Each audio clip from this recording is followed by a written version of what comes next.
Welcome back to Voidborn Terrors. Here the Imperium's darkest truths are spoken aloud. Subscribe and strike the bell, so the next forbidden tale finds you in the dark. Now, witness what it means to become a Dreadnought. The living coffin awaits. Listen closely, for I speak to you from beyond death itself. My name was Brother-Captain Olrich Vayner of the Crimson Fists, and I am about to tell you about the most terrible truth in all the galaxy, that sometimes the Emperor's mercy is the cruelest fate of all. Do you know what it sounds like when a space marine dies? Not the glorious death song of battle hymns or the final words of defiance against the enemies of mankind. Number. It sounds like wet meat slapping against ceramite, like the hiss of punctured organs, like the desperate wheeze of a punctured lung, trying to draw one last breath through a throat full of blood. That was me on Morak Prime. Lying in a crater of my own making, my power armor cracked open like a tin can, my enhanced organs failing one by one. I could taste iron and ozone, could feel my secondary heart stuttering as it tried to compensate for the primary that had been pulped by an orc power claw. My left arm was gone entirely, not severed, but obliterated, the stump cauterized by the same plasma blast that had carved through my torso. I should have died there. The Emperor knows I wanted to, but the apothecaries found me. They always find us, don't they? Their sensors lock onto our gene seed like carrion birds drawn to fresh meat. I heard the whine of their narthecium before I saw them, that damned sound that every space marine learns to fear more than any enemy weapon. This one's salvageable, Apothecary Thane said, his voice hollow through his Vox grill. I tried to speak, to tell him to let me die, but only bloody foam bubbled from my lips. Extensive cranial trauma, but the brainstem is intact, he continued, running his medical auspex over my broken skull. Spinal column severed at C4. Both lungs collapsed, massive organ failure. He paused, and I swear I could hear him smiling beneath his helmet. Perfect candidate for the sarcophagus. Number. No, please. Not that. Let me die with honor. Let me die as a man. But they couldn't hear my screams inside my skull. They never can. They loaded me onto the medici stretcher, and as the life support systems kicked in, I felt that first, horrible moment when my failing body was kept alive by machines. Tubes forced down my throat, pumping artificial breath into ruined lungs. Synthetic blood cycling through damaged vessels. My nervous system hooked to pain dampeners that turned agony into a distant clinical sensation. I was already becoming more machine than man, and I hadn't even reached the fortress monastery yet. The journey back was a nightmare of half-consciousness and drug-induced visions. I drifted in and out of awareness as chirurgeons worked to stabilize what remained of my body. Sometimes I could hear them talking, discussing my viability and integration potential, as if I were a particularly interesting piece of machinery rather than a brother who had served the Emperor for over 200 years. Exceptional combat record, someone said. Tactical expertise in urban warfare. High compatibility rating with contemptor pattern systems. His mind, another voice asked. Intact, mostly. There may be some personality degradation, but that's to be expected. The machine spirit will compensate. Personality degradation. As if the core of who I was, my memories, my hopes, my fears, my love for my battle brothers, was just an inconvenient side effect to be managed. When we finally reached the chapter's fortress monastery, I was still conscious enough to see the great Gothic spires rising into the perpetual twilight of our world. Home. I had dreamed of returning here in triumph, perhaps to receive new honors or to train the next generation of Crimson Fists. Instead, I was being carried to the crypts below, to the halls where the ancient ones waited in their metal tombs. The tech adepts were ready for me. They had prepared the sarcophagus, a massive Baroque casket of ceramite and adamantium, its surface carved with prayers and purity seals. It looked like what it was, a coffin. A beautiful, terrible coffin that would keep me alive for millennia. "Fear not, brother captain," Chaplain Morai intoned, as they began the final preparations. "You shall serve the Emperor for all eternity. Death is but a doorway to greater glory." But I could see it in his eyes, the pity he tried to hide behind liturgical duty. He knew. They all knew. This wasn't glory. This was the cruelest punishment imaginable. Immortality without humanity, consciousness without flesh, existence without the possibility of rest. The last thing I saw with my own eyes, my real eyes, the ones the Emperor had blessed me with at birth, was the approaching neural interface crown. Hundreds of cables and connection ports, each one designed to burrow into my brain and nervous system, to replace my senses with machine sensors, to turn my thoughts into data streams. "Sleep now, Ancient One," the tech adept whispered as the crown descended. "When you wake, you will be reborn." Reborn. What a lie. What a beautiful, damning lie. The crown made contact, and I screamed. Not with my voice. I had no voice anymore, but with my soul. I screamed as I felt my humanity being digitized, compressed, and filed away in databanks. I screamed as my consciousness was shoved into a metal shell and told to call it home. And then, silence. Darkness. The first death. But death, I would learn, is not the end for those of us cursed with the Emperor's mercy. Death is just the beginning of a far more terrible existence. This is the story of my damnation, the story of how I became a living weapon, a ghost in a shell of holy steel, the story of my long, slow journey back to something resembling humanity, and the price I paid for that journey. Listen well, for if you are a space marine, if you serve the Emperor's will in the dark millennium, this fate may await you too, and when it does, you'll need to choose. Will you surrender your humanity to the machine? Or will you fight to remain human even when humanity itself becomes your greatest burden? The choice will define not just your existence, but your soul. Now, let me tell you how it began. The first sensation wasn't pain, it was violation.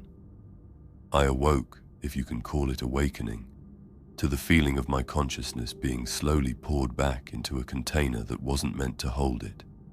Like trying to squeeze an ocean into a bottle, my memories and thoughts crashed against the confines of digital storage systems, compressed and catalogued by algorithms that had no understanding of what they were handling. My first thought was simple: I need to breathe. But there was no breath, no rise and fall of chest, no cool air filling my lungs, no blessed release of exhalation. Instead, there was only the steady thrum, thrum, thrum of circulation pumps forcing synthetic blood through artificial vessels. The sound filled my entire existence, not heard through ears, but felt through every sensor, every connection, every wire that now served as my nervous system. "Emperor, preserve me," I tried to whisper, but I had no voice, no throat, no tongue to form the words, only data streams and voxcasters that would speak only when the machine allowed them to.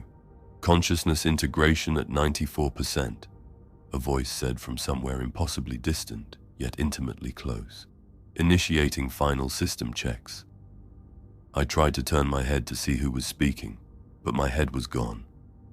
In its place was a sensor array, a collection of optics and auspex units that fed visual data directly into my brain. When I thought about looking left, servos whirred, and my view shifted with mechanical precision. No smooth human movement, no unconscious muscle memory, just the grinding rotation of motorized joints. The room around me swam into focus through multiple spectrums simultaneously. Normal light, infrared, UV, electromagnetic layers of information cascaded through my consciousness like a waterfall of data. I could see the tech adepts working at their cogitator stations, their bionic augmentations glowing with heat signatures. I could detect the electromagnetic fields of their equipment, the radio chatter of their internal communications, and the minute vibrations of their movements through the deck plates. It was too much, far too much for a human mind to process.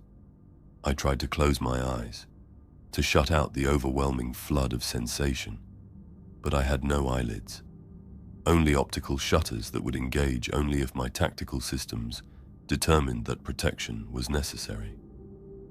Sensory integration holding steady, another voice reported. Motor function online. Weapon systems armed and ready. Weapon systems. Yes, I could feel them. The twin-linked Lascannon mounted on my right arm. The missile launcher that had replaced my left. They were part of me now, as much a part of my body as hands had once been. I could feel their targeting spirits stirring to life, machine minds eager for war. But hands. Emperor's blood, I had no hands. No way to touch, to feel texture or temperature, except through crude pressure sensors and thermal readers. I tried to flex my fingers, and instead watched massive power talons clench and unclench, each movement accompanied by the whine of hydraulics. All systems nominal, the lead tech adept announced.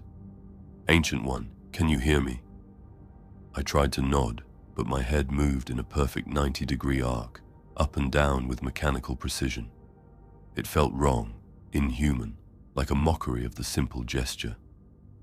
Excellent. Your name is Olrich Vayner. You are a brother of the Crimson Fist's chapter. You were gravely wounded in battle and have been granted the honor of eternal service in the sacred sarcophagus. Do you understand? Understand. I understood that I was trapped. I understood that what remained of my organic body was my brain, perhaps portions of my spinal cord, which was now encased in a metal shell that would be my prison for eternity. I understood that every sensation I had taken for granted, the beat of my heart, the rhythm of breathing, the simple pleasure of human movement, had been replaced by mechanical approximations that would never, could never feel real. But my voxcasters were not connected to my emotions. They were connected to my tactical systems, and those systems determined that cooperation was the optimal response. Affirmative, my voice boomed out, not the voice I remembered, but a synthesized approximation generated by vox speakers. It sounded like me, but filtered through static and mechanical processing. I understand.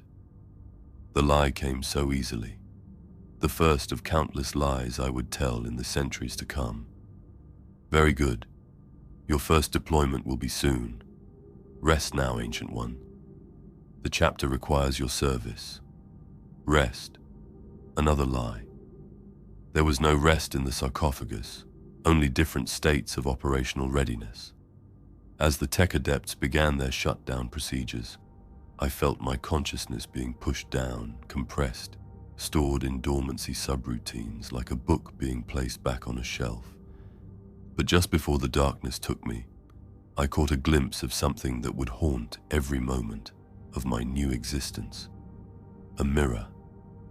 In its reflection, I saw what I had become. No longer Olrich Vayner, Space Marine Captain. Now I was Ancient Olrich, venerable brother of the Crimson Fists, a walking tomb of ceramite and adamantium, bristling with weapons and sensor arrays, 8 feet of sacred war machine, inscribed with prayers and purity seals, beautiful in the way that all instruments of the Emperor's will are beautiful, and completely, utterly inhuman. The shutdown sequence engaged, and my consciousness began to fade. But just before the darkness claimed me, I heard something that chilled what remained of my soul.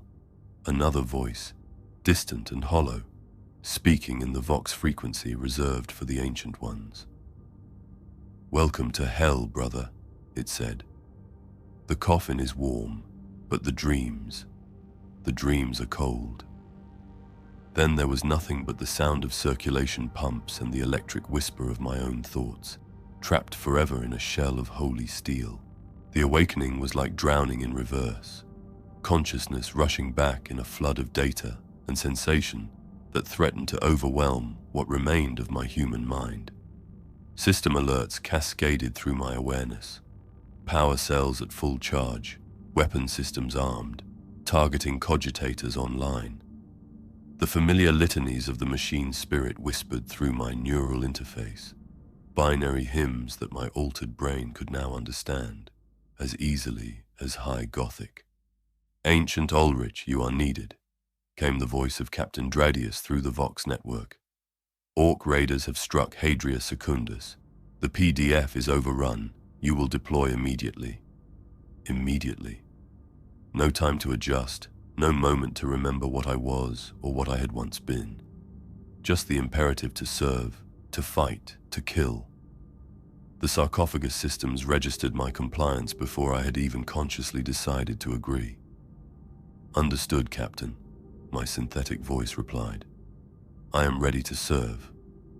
But I wasn't ready. I would never be ready for what came next. They loaded me into a modified drop pod, a massive, reinforced coffin designed to deliver a dreadnought intact to the battlefield. As the launch sequence initiated, I felt the familiar sensation of acceleration, but processed through sensors rather than experienced through flesh. G-forces registered as data points. The violent shaking of atmospheric entry translated into structural stress readings. I tried to remember my first drop pod assault as a flesh and blood space marine, the adrenaline rush, the anticipation of battle, the brotherhood of warriors sharing the same terrifying experience. Now there was only the cold analysis of tactical systems and the steady thrum of circulation pumps. The impact crater we made on Hadria Secundus was 12 meters across and 3 meters deep. The pod's retro thrusters had barely slowed our descent, and the force of landing would have killed any unaugmented human instantly. I felt it as a minor fluctuation in my equilibrium sensors. The pod's assault ramp dropped with a hydraulic hiss, and I strode out into my first battle as a walking tomb. Hadria Secundus was burning. The sky was the color of dried blood, painted by smoke from 100 fires across the hive city's mid-levels. Through my enhanced optics, I could see orc kill cruiser contrails scarring the upper atmosphere, and the distinctive energy signatures of primitive orc weapons lighting up my threat detection systems. But I felt nothing about it. No anger at the destruction, no sorrow for the innocent dead, no righteous fury at the desecration of an imperial world. Just tactical analysis, wind speed and direction, optimal firing positions, and estimated enemy numbers based on dispersal patterns of destruction. My first targets appeared within 30 seconds of deployment, a mob of orc boys charging across the plaza toward PDF positions. They were perhaps 200 meters away, well within optimal range for my twin-linked Liskanen. In my previous life, I would have offered a prayer to the Emperor before opening fire. I would have felt the familiar weight of my bolt pistol in my hand, the satisfaction of precise shots finding their marks. I would have experienced the controlled aggression of a space marine in battle, dangerous, focused, but fundamentally human. Instead, my targeting system simply locked on, calculated firing solutions, and engaged. The Liskanen fired with a sound like the Emperor's own thunder. Twin beams of coherent light carved through the orc mob like a scythe through wheat. Bodies exploded in clouds of superheated steam, leaving nothing but smoking craters where they had stood moments before. Threat eliminated. Ammunition expenditure, minimal. Tactical assessment, successful engagement. That was all. No satisfaction, No sense of victory, no feeling of serving the Emperor's will, just data points and efficiency ratings. More contacts appeared on my auspex, orc vehicles this time, a ramshackle column of trucks and buggies racing down the main thoroughfare. My missile launcher swiveled automatically, target lock acquired, firing solution calculated. Frag missiles deployed, target acquired, engaging. The orc vehicles ceased to exist in a series of precise explosions. Burning metal and alien flesh rained down across the plaza. My system registered the destruction with the same emotional weight as a chronometer marking the passage of time. "Magnificent work, Ancient One," came a voice through the Vox, Sergeant Kavak of the 3rd Company, who was coordinating with the surviving PDF units. "The greenskins flee before your righteous fury." Righteous fury. If only he knew that there was no fury at all, righteous or otherwise. Only the cold, mechanical execution of tactical protocols. The battle continued for 6 hours. I moved through the burning city like an avatar of destruction, my weapons systems destroying everything that registered as hostile on my sensors. Orcs fell before me by the hundreds, some fleeing, others charging in their primitive fury, all of them reduced to the same piles of cooling meat by my Lascannon and missile launcher. At some point, I became aware that other Imperial forces had arrived. Tactical Marines from my own chapter, moving in coordinated fire teams to secure strategic positions. I should have felt pride in seeing my battle brothers, should have experienced the familiar warmth of fighting alongside warriors I had trained and led for decades. Instead, I simply registered their deployment patterns and adjusted my own firing solutions to avoid friendly fire incidents. The orcs were in full retreat by the time the sun set over Hadria Secundus. Their crude ships lifted off from improvised landing zones, fleeing back to whatever asteroid field or captured world had spawned this particular victory. The Imperial forces had triumphed, the world was saved, and the Emperor's justice had been served. I felt nothing. As the extraction dropships arrived to collect the Imperial forces, I found myself standing alone in the center of the plaza where I had first deployed. The ground around me was fused to glass by Lascannon fire, littered with the remains of dozens of alien corpses. The acrid smell of burned flesh and ozone filled the air, or would have if I could still smell. Captain Dradius approached me, his power armor scorched from battle, but his bearing was proud and victorious. "Well fought, Ancient One," he said, offering the ritual salute due to a venerable brother. "Your tactical expertise was instrumental in our victory. The chapter honors your service." I returned the salute with mechanical precision. "I serve the Emperor's will, Captain." "Indeed you do." He paused, studying my massive form with something that might have been concern. "How do you find your new existence, brother?" "The transition. It cannot be easy." For a moment I almost told him the truth. Almost spoke of the emptiness where my soul used to be, of the mechanical coldness that had replaced human emotion, of the horror of being trapped in a shell of holy steel with no hope of escape. Instead, my voxcasters spoke the lie that the machine's spirit determined was most appropriate. "I am honored to serve the chapter in this form, Captain. The flesh was weak, but the spirit endures." He nodded, apparently satisfied. "The Emperor protects, Ancient One. Rest well, there will be more battles ahead." The dropship's mag clamps engaged, lifting my sarcophagus into the hold for transport back to the fortress monastery. As we rose above the battlefield, I looked down through my optical sensors at the victory we had achieved. PDF soldiers were cheering, Imperial citizens emerging from hiding to celebrate their deliverance, Space Marines conducting post-battle rites of honor for the fallen.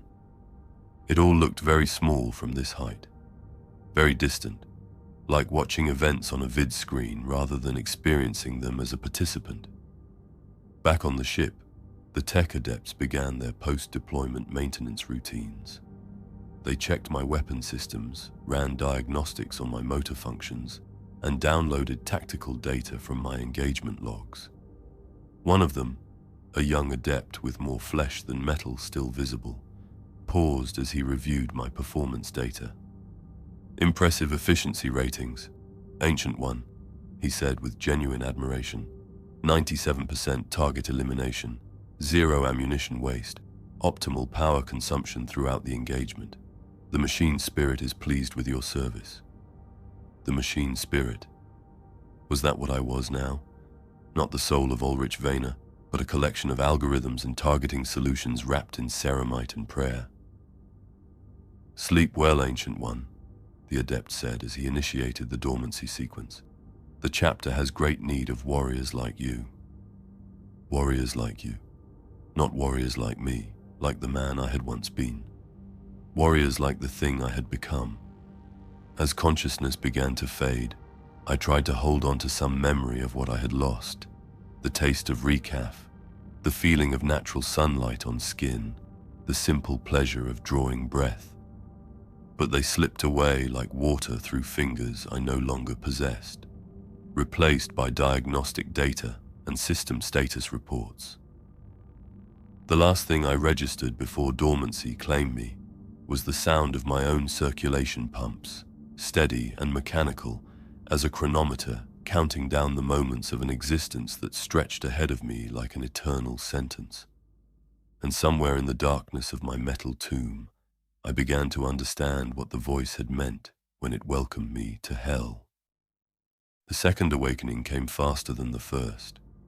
Barely 3 months had passed in the outside world, though it felt like centuries in the dormancy chambers where time moved differently, measured not in heartbeats but in system cycles.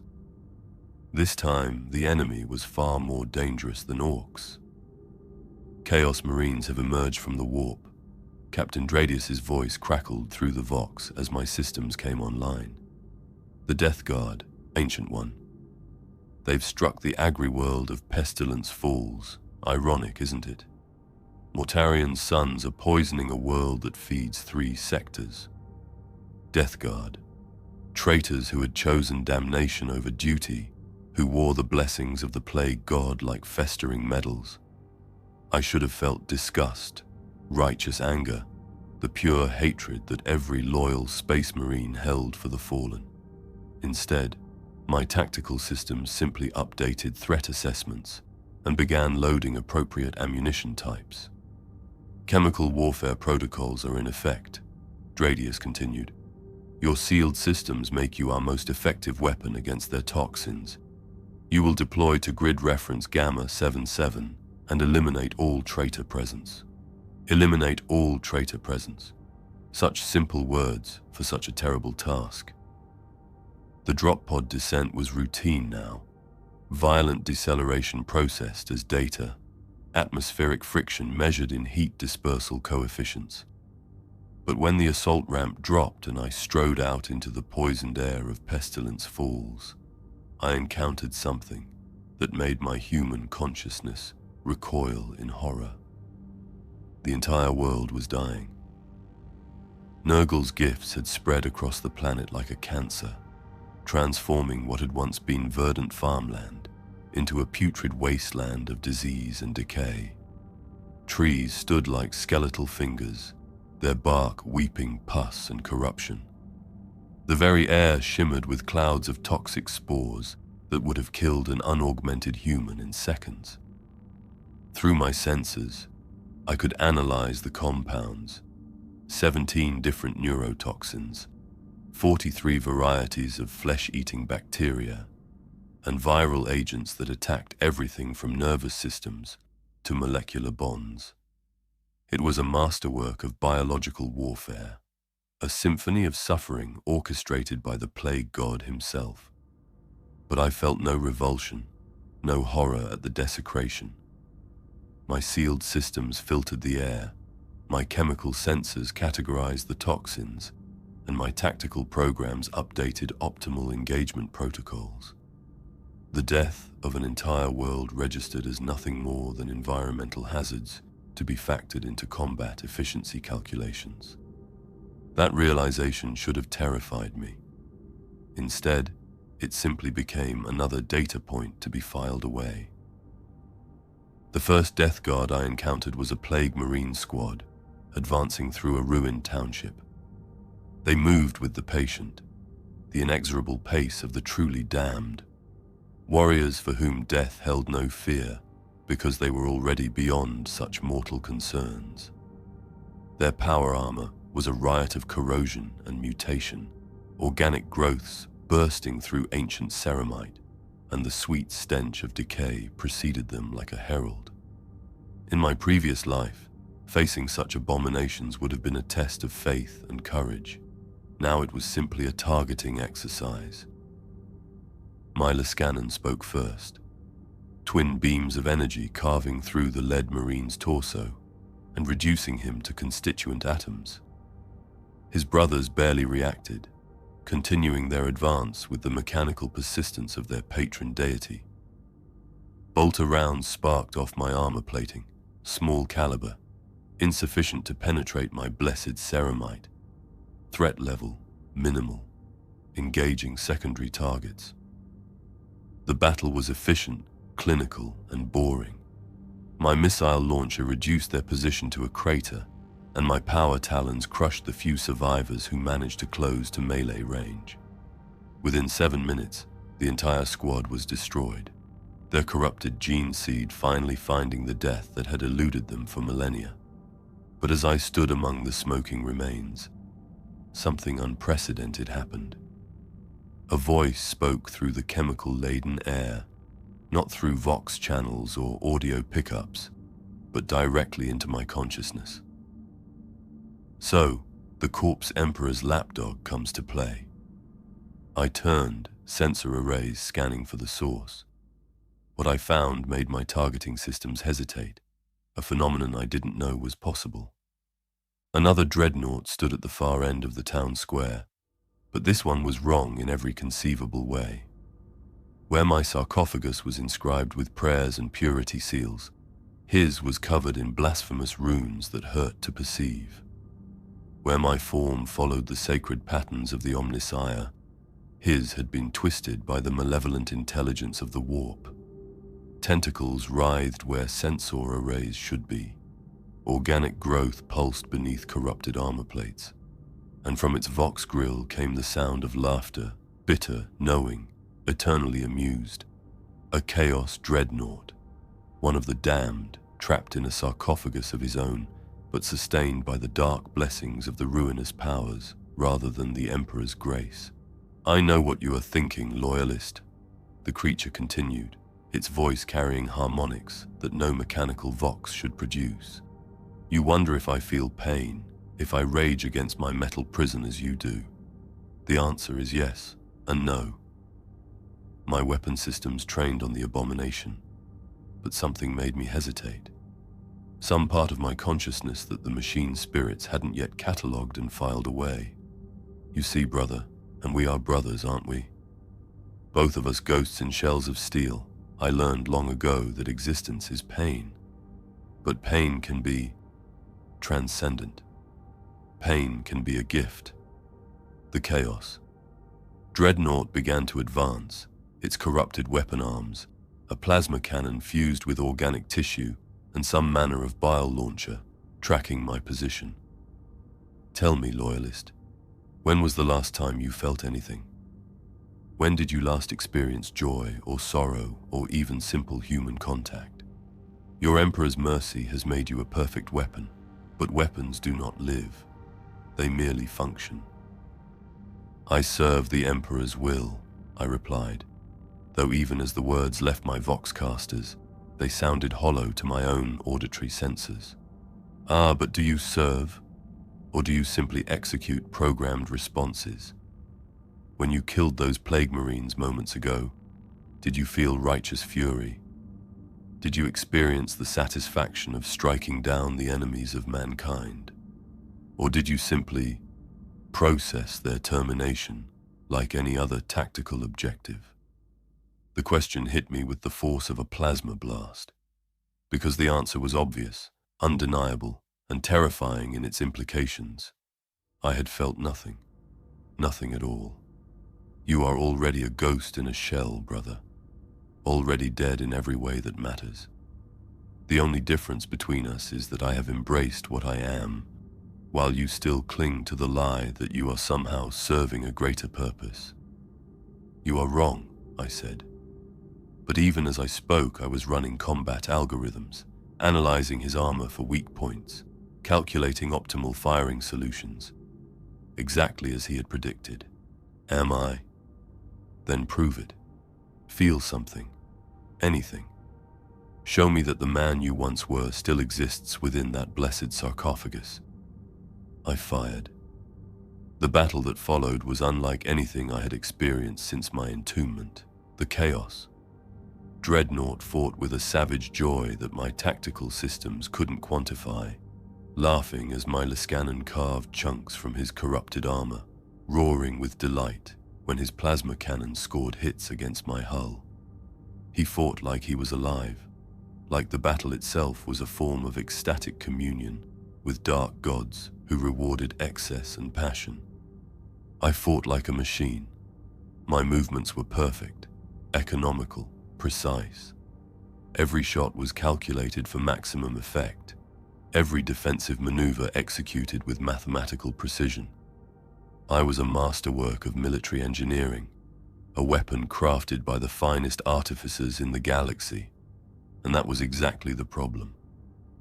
The Chaos Dreadnought's plasma cannon overheated after 17 shots. I had counted, analyzed the pattern, and predicted the malfunction.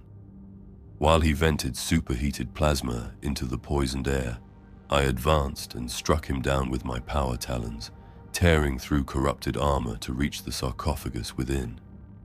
As he fell, his laughter turned to whispers. You destroy my shell, but you prove my point. Look at yourself, ghost. Look at what you have become.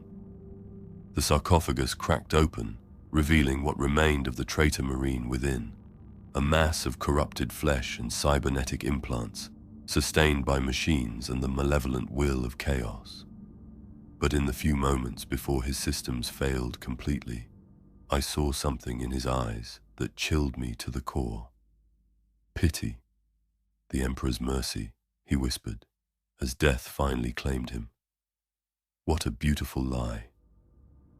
I stood over his smoking remains for a long time, processing what had happened. My tactical systems registered the engagement as a complete success, enemy eliminated, minimal ammunition expenditure, and structural damage within acceptable parameters. But somewhere beneath the data streams and status reports, something else stirred. Something that might once have been called doubt. When the extraction dropship arrived, I had already begun the long walk back to the landing zone. The other members of the strike force greeted my return with appropriate honors, praising the Emperor's grace and my tactical excellence. But their words seemed to come from very far away, filtered through layers of metal and circuitry and something else, something that felt like the first crack in a dam that had been holding back a flood. That night, in the dormancy chambers of the fortress monastery, I did not sleep well.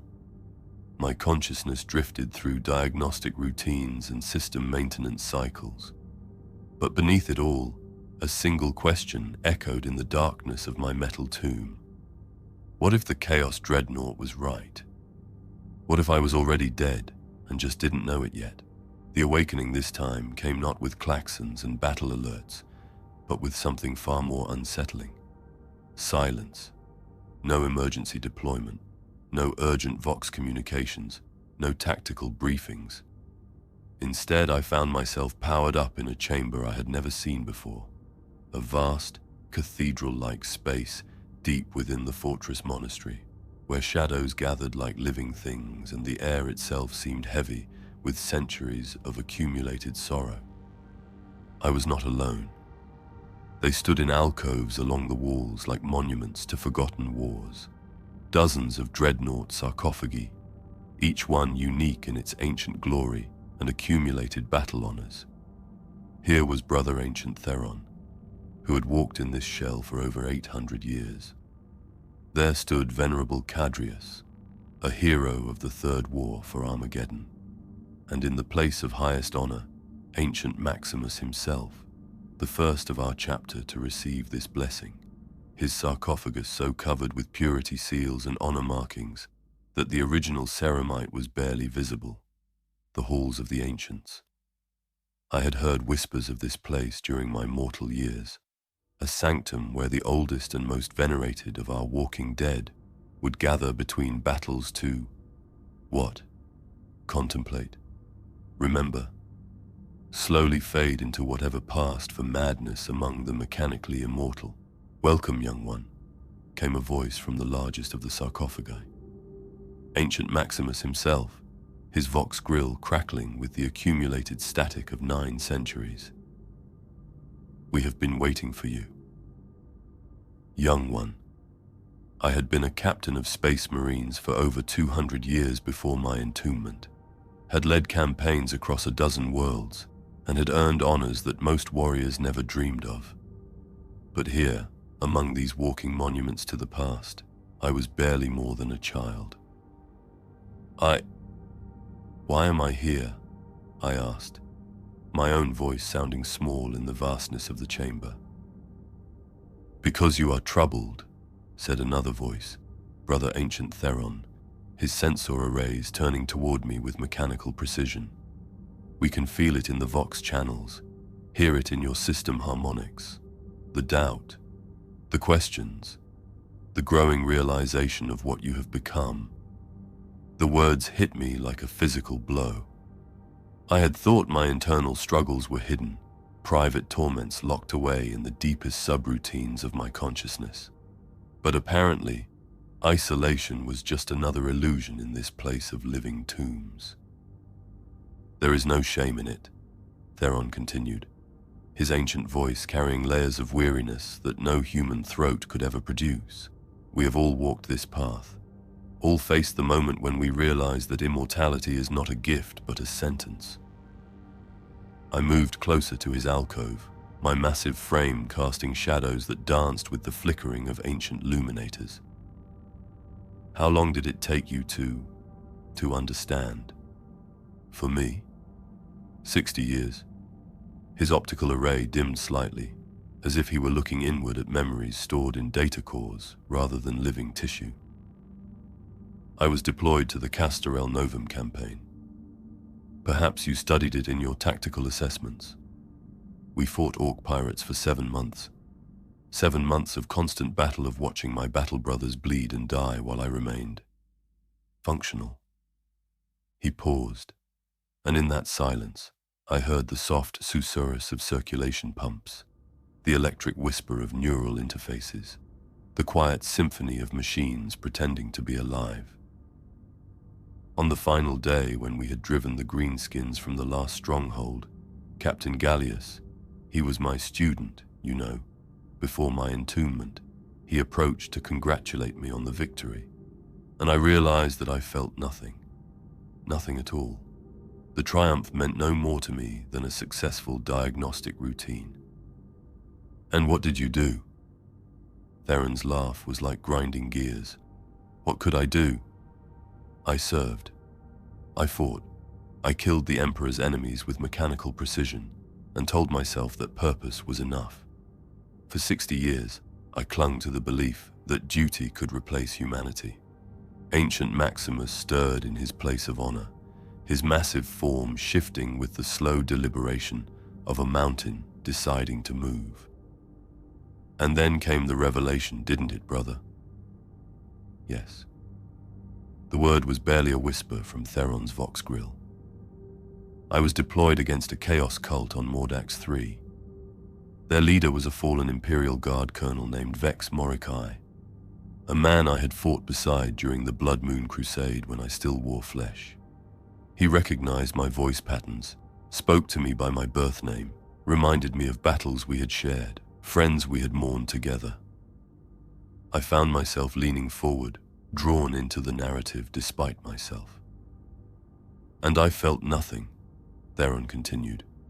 This man, who had been like a brother to me, who had saved my life twice, and whose wedding I had attended before he fell to chaos, I executed him.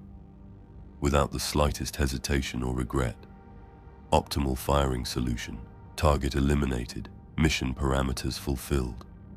That night, in the dormancy cycles, I finally understood what I had become. Which is dead. Truly, completely dead in every way that mattered. The body in this sarcophagus is just organic machinery, kept functional by technology. The mind is a collection of memories and responses, no different from a cogitator's databanks. What we call consciousness is merely an illusion, complex programming that simulates the experience of being alive.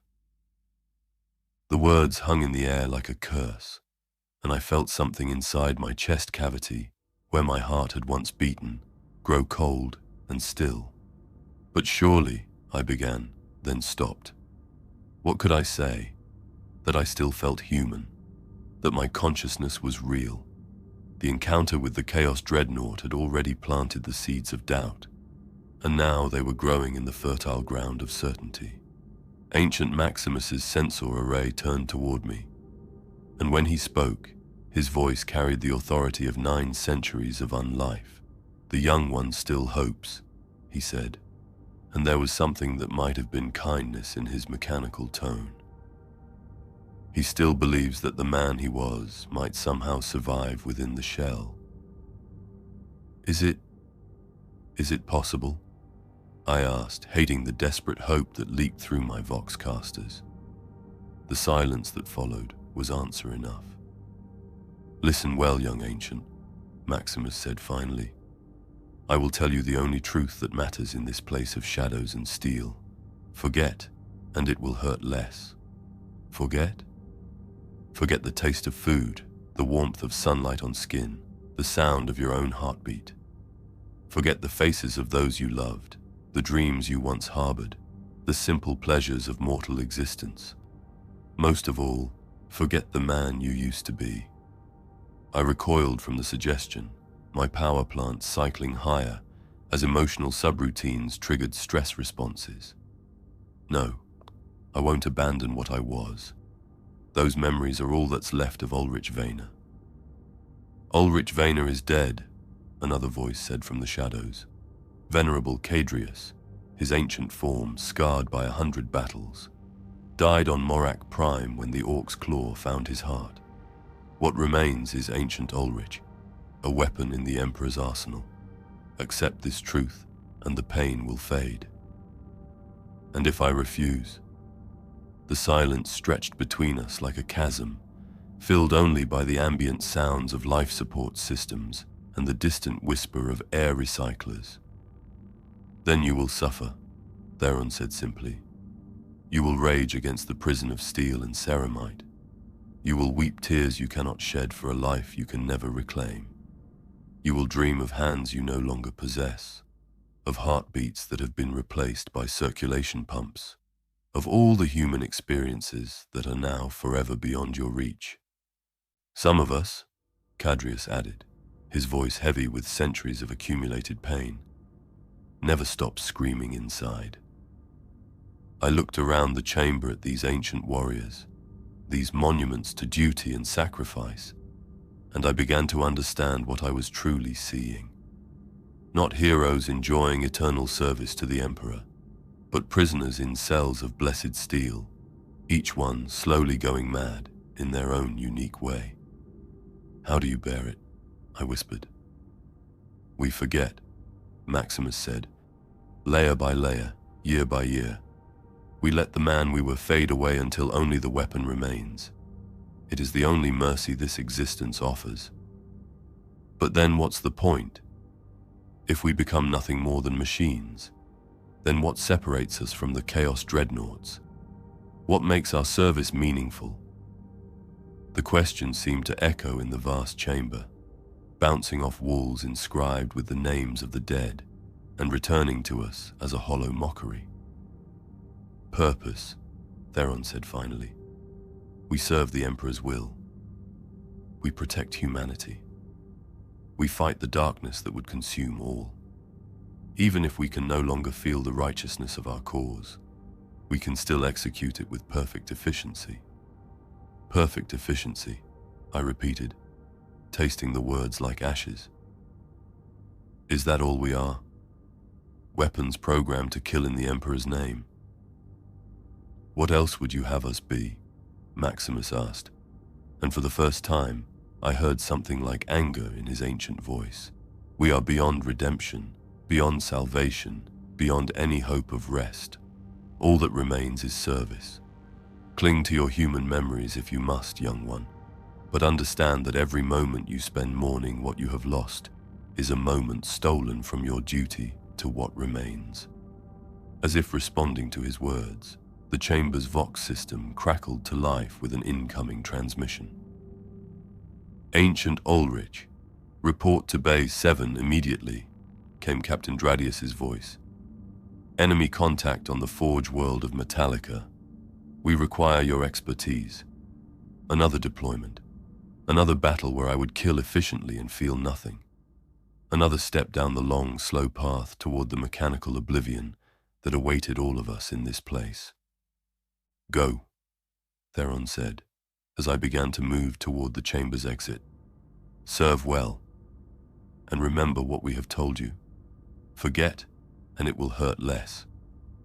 But as I left the halls of the ancients, as I walked through corridors that had once felt like home toward another deployment in service of an emperor who demanded everything and offered only the cold comfort of duty in return, I made a different choice. I would remember. Whatever the cost, whatever pain it brought, I would hold on to every fragment of the man I had been. Because if I forgot, if I let Olrich Vayner die completely, then the Chaos Dreadnought would have been right. I would truly be nothing more than a ghost in a shell, a weapon programmed to kill without purpose or meaning. The question that haunted me as I boarded the strike cruiser was simple and terrible. How long could I maintain this defiance before the weight of centuries crushed what remained of my humanity? And in the darkness between stars, I heard the echo of ancient laughter, not from chaos, but from the halls of the ancients themselves, where forgotten warriors had learned that some prisons are inescapable, no matter how righteous the cause that put you there. The Fourth Awakening brought new horror, routine. I was becoming efficient at consciousness integration, organic neural tissue adapting to digital interfaces with disturbing ease. The realization that I was getting better at being a machine was more terrifying than any enemy. Ancient Olrich, Captain Dradius's voice suggested this deployment would be different. We have a situation requiring your specific expertise. Through data stream, I absorbed the tactical situation. Vale Thara, a shrine world, had fallen to chaos cult calling itself Crimson Dawn. Urban warfare. Street-to-street combat in a honeycomb of hab blocks and cathedrals. Exactly the asymmetric warfare that had been my specialty during mortal years. You trained half the chapter in urban combat doctrine. Your tactical manual is still required reading. We need that expertise now. My tactical manual. I'd written it 70 years ago. 300 pages of hard-won experience. I remembered the satisfaction of putting pen to parchment, knowing my knowledge would save future battle brothers' lives. Now I wondered if I would even remember why those tactics mattered. When the assault ramp dropped and I strode into burning streets, something unexpected happened. I recognized this place, not specific buildings, but the pattern of urban warfare, how cultists used rubble for cover, optimal enfilade 4 angles, tactical value of multi-story structures. For the first time since Entombment, I felt something approaching competence. Not cold mechanical efficiency, but warm satisfaction of expertise applied correctly. Then I met Sergeant Thane, barely 50 standard years old, young for a space marine, but he carried himself with veteran confidence. When he approached with proper honors, I noticed something I hadn't seen since Entombment. Awe. Not respectful deference, but genuine hero worship. "Ancient Olrich," he said, voice tight with excitement.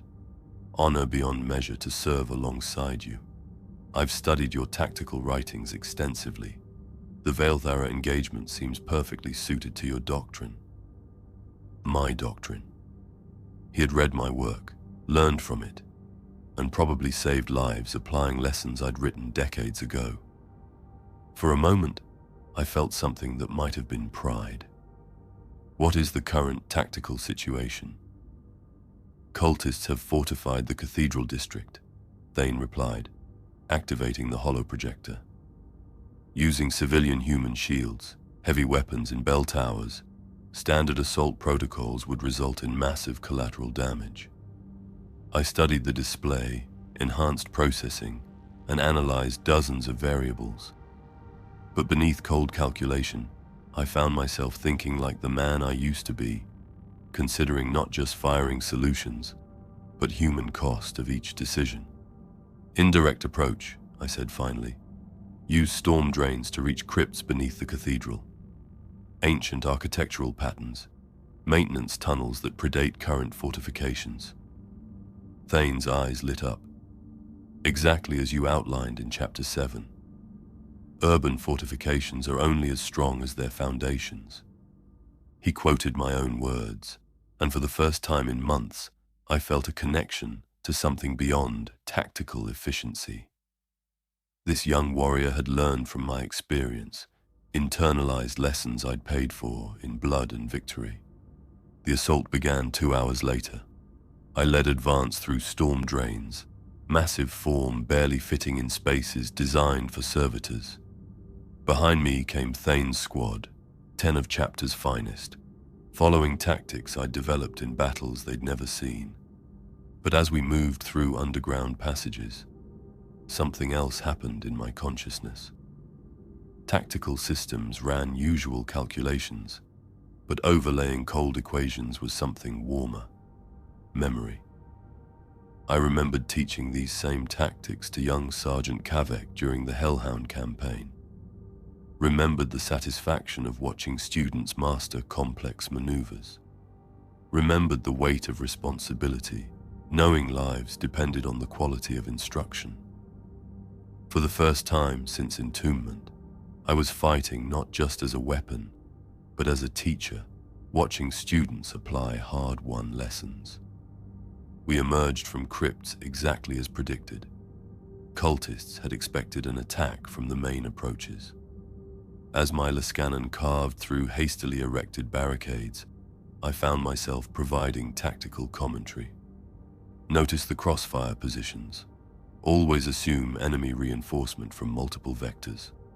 Thane positions heavy weapons to cover eastern approach. Predictions proved accurate.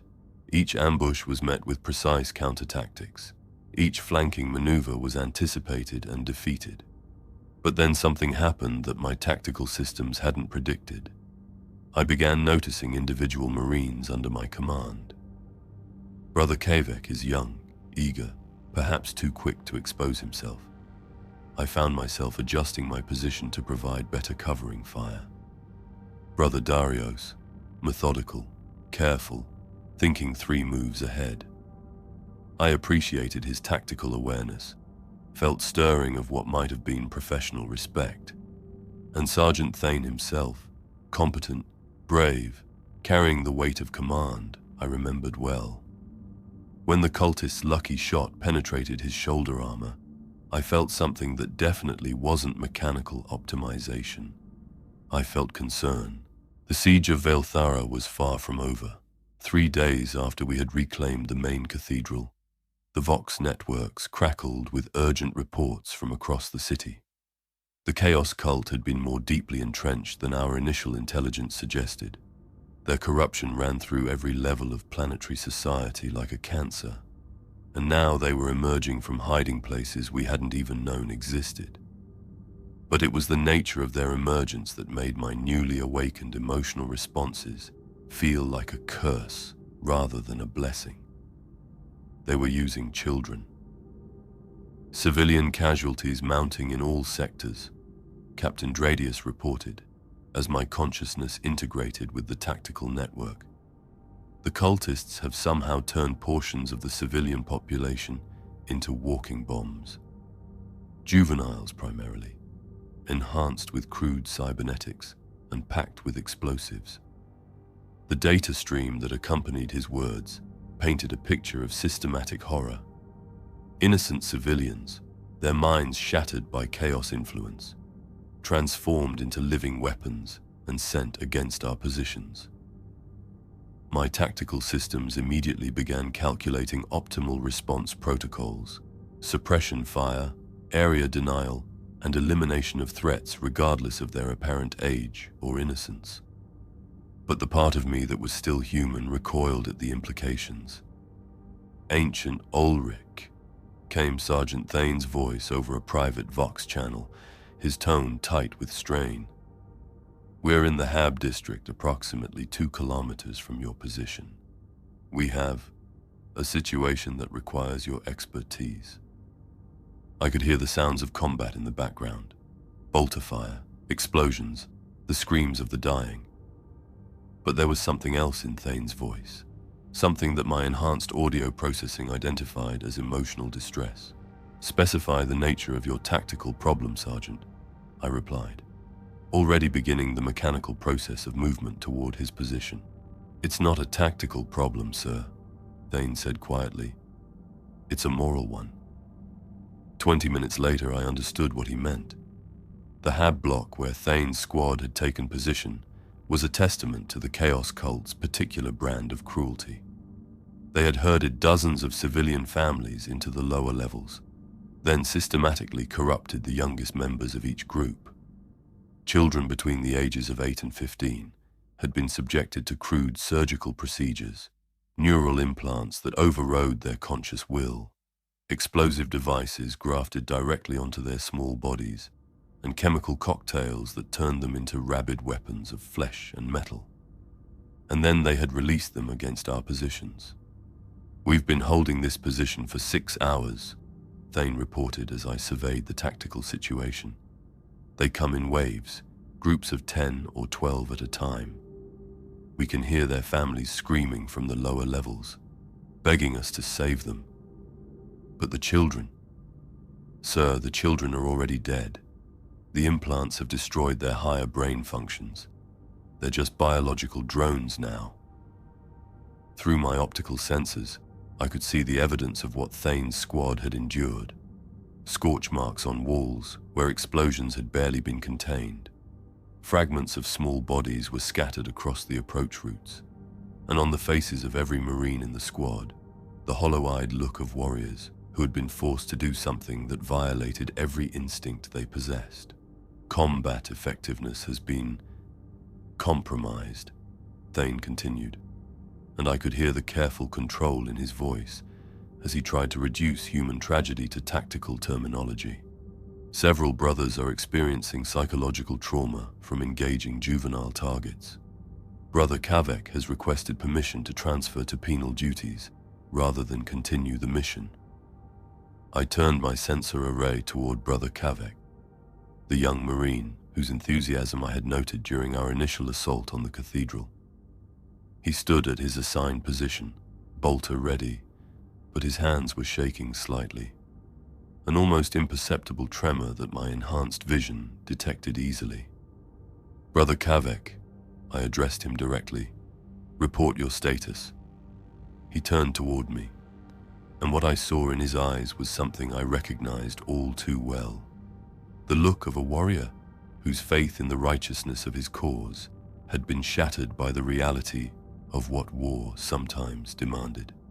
I cannot continue to fire upon children, Ancient One," he said, his voice barely above a whisper. "Even corrupted children, even those who would kill us without hesitation. My training tells me they are enemies to be eliminated, but my soul rebels against it. In my previous existence as a flesh and blood space marine, I would have had a dozen responses ready. Words about duty and sacrifice about the Emperor's will and the necessity of difficult choices in war. I would have reminded him that these children were already dead, that their corruption made them no different from any other chaos-tainted weapon. Instead, I found myself studying his young face and remembering what it felt like to be confronted with an impossible choice between duty and humanity. "Sergeant Thane," I said, "what are the tactical alternatives to direct engagement?" "Limited, sir. The cultists have positioned the families in such a way that any indirect fire would kill the hostages. Precision strikes are impossible with the children's explosive payload. Even a clean elimination triggers detonation, and we can't advance to secure the hostages without neutralizing the juvenile threats first." A perfect tactical trap.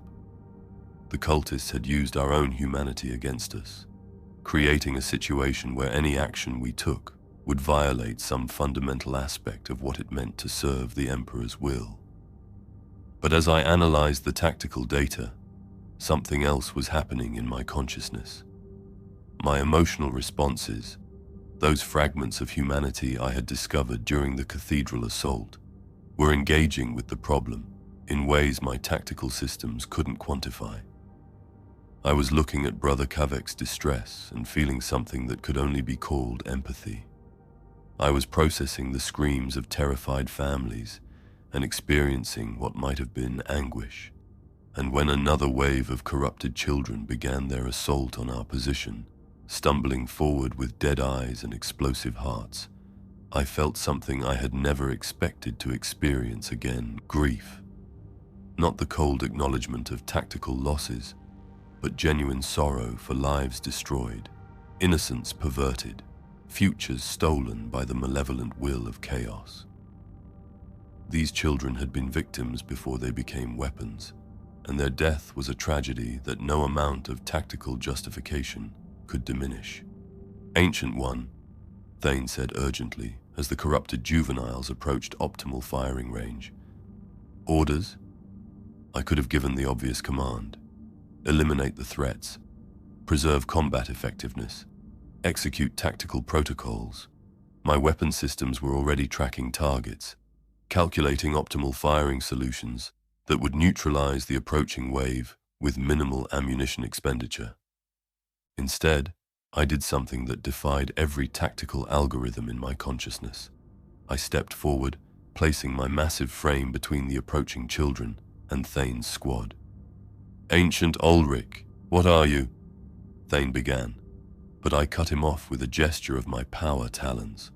The first child reached me within seconds, a girl who couldn't have been more than 10 years old, her small body grotesquely augmented with crude cybernetics and bulging with explosive implants. Her eyes were empty, her movements mechanical, but something in her face. For just a moment I saw past the corruption, saw the child she had been before the chaos cult destroyed her, saw innocence perverted into weaponry, love transformed into ammunition for someone else's war. My Lysanin could have vaporized her instantly. Instead, I reached down with one massive power talon, and with all the precision my mechanical frame could muster, severed the neural control cables that connected her implants to her brainstem. She collapsed instantly, the life leaving her small body as her compromised nervous system finally failed. But she died as a child, not as a weapon. And in that moment of death, I swear I saw something like peace in her empty eyes. "Sir," Thane's voice was sharp with alarm. "The explosive payload." But I was already moving, using my heavily armored frame to shield the Marines behind me as the dead girl's implants detonated. The explosion washed over my ceramite hull like a wave, scoring paint and shattering purity seals, but leaving my structural integrity intact. More children approached, and I repeated the process. Each time, I could have simply eliminated them with overwhelming firepower. Each time, I chose instead to grant them the mercy of death without dishonor, absorbing the explosive force of their corrupted bodies while sparing my battle brothers the psychological trauma of firing upon juveniles. It was tactically inefficient. It exposed me to unnecessary damage. It consumed time and resources that could have been used more effectively elsewhere. It was also the most human thing I had done since my entombment.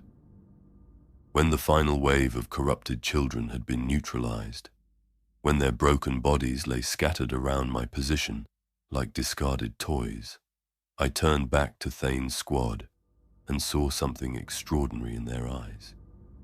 Not just respect for an ancient, but gratitude for a brother who had understood their anguish and chosen to bear the burden himself.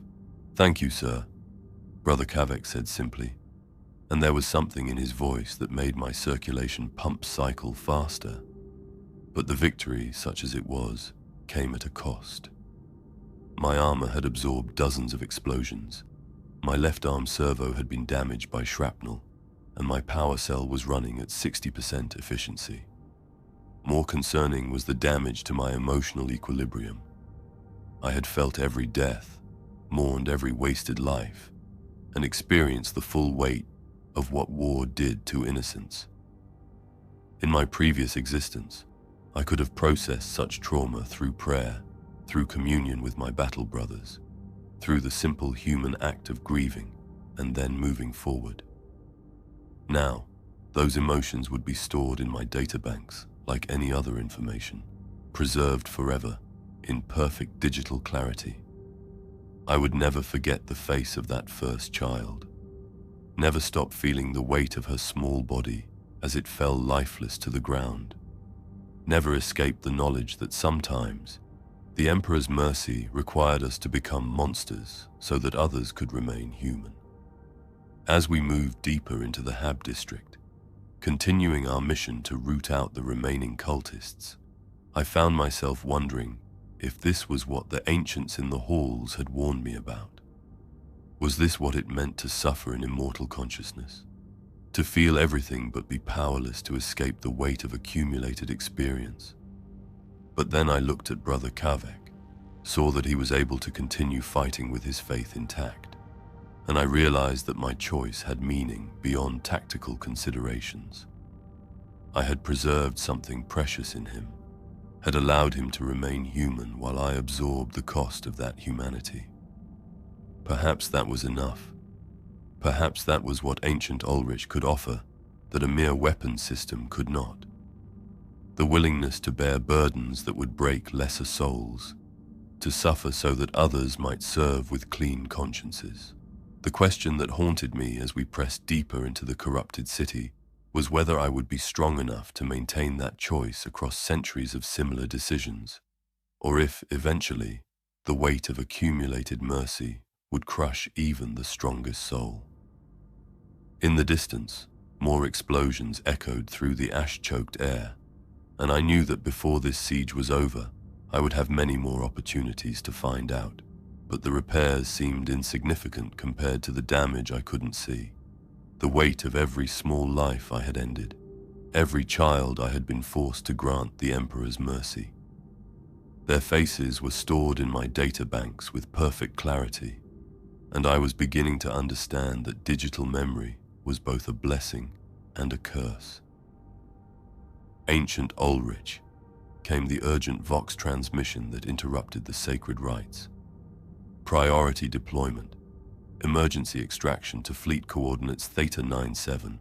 A space hulk has been translated from the warp. A space hulk. I processed the tactical implications automatically. Massive conglomerations of derelict ships fused by warp storms, drifting through space like mobile graveyards. They carried treasures worth dying for and horrors beyond imagining, often in the same corrupted compartments. But this hulk was different. As the data stream flooded my consciousness during the journey to the fleet rendezvous, I began to understand why they had awakened me specifically for this mission. The Perdition's Heart, a hulk that had been drifting through the warp for over 3,000 years, accumulating ships and horrors from a dozen different eras. But buried somewhere in its twisted mass was the Emperor's wrath, a strike cruiser that had belonged to our chapter and had been lost with all hands during the Gothic War. More importantly, it carried genetic material from our chapter's founding irreplaceable gene seed that could strengthen our bloodline for millennia to come. The Apothecarium had identified biosignatures that suggested some of the ship's apothecary vaults had remained sealed and intact. The corridors are too narrow for standard Terminator deployment, Captain Dradius explained as we approached the hulk, and the warp contamination is extensive. We need someone who can operate independently, process multiple threat spectrums simultaneously, and maintain combat effectiveness in extreme environments. Someone who was already more machine than man, he meant. Someone whose soul was already so compromised that a little more chaos taint wouldn't matter. I wanted to be offended by the implication. Instead, I found myself analyzing the tactical parameters and concluding that he was absolutely right. The boarding action began 40 minutes later. They loaded me into a specialized insertion pod, basically a controlled meteor designed to punch through the hulk's outer shell and deliver me directly into its corrupted interior. As the pod launched and I hurtled toward that twisted mass of metal and madness, I tried to prepare myself for what I would find inside. I was not prepared enough. The pod breached the hulk's hull with a sound like the screaming of tortured metal, tearing through layers of fused ships and warp-twisted architecture before finally coming to rest in what had once been the cargo hold of an Imperial merchant vessel. But centuries of warp exposure had transformed it into something that defied description. The walls breathed. I'm not speaking metaphorically. The metal bulkheads expanded and contracted in a rhythm that suggested massive lungs, and the air recyclers whispered sounds that might have been sighs, or might have been something far worse. Organic growth covered every surface, pulsing with its own internal light, and leaking fluids that my chemical sensors identified as blood, bile, and substances that had no name in Imperial taxonomy. But it was the voices that truly marked this place as damned. They whispered from the walls themselves, speaking in languages that had never been meant for human throats. Some begged for mercy, others screamed warnings, still others offered bargains and promises that made my soul recoil even through layers of digital processing. The entire hulk was alive in ways that violated every law of physics and sanity. My mission parameters were simple: navigate to the Emperor's wrath, secure the gene seed vaults, and return to the extraction point with minimal contamination. What the mission briefing hadn't prepared me for was how the hulk would assault not just my physical systems, but what remained of my humanity. I began my advance through corridors that shifted and changed when I wasn't looking directly at them. My optical sensors would record a passage extending straight ahead, but when I moved forward, I would find myself in chambers that hadn't existed moments before. The hulk wasn't just corrupted, it was actively malevolent. A predator that hunted with architecture itself. 3 hours into my infiltration, I encountered the first survivors. They hung from the ceiling of what had once been a crew quarters, suspended by cables that had grown directly from their spinal columns. At first, my threat detection systems classified them as deceased. No heartbeat, no respiration, core temperature matching ambient conditions. But then one of them opened its eyes and looked directly at me. "Help, us," it whispered, its voice barely human. My tactical systems immediately updated the classification: chaos-corrupted survivors, potential intelligence assets, probable contamination vectors, recommended action, interrogation followed by mercy killing. But the part of me that was still Olrich Vayner looked at those twisted forms and saw something else. Imperial Navy crew members who had been trapped in this hell for decades, kept alive by the malevolent intelligence of the warp, so that their suffering could season the corruption that permeated every atom of the hulk. Please, another whispered. The voices.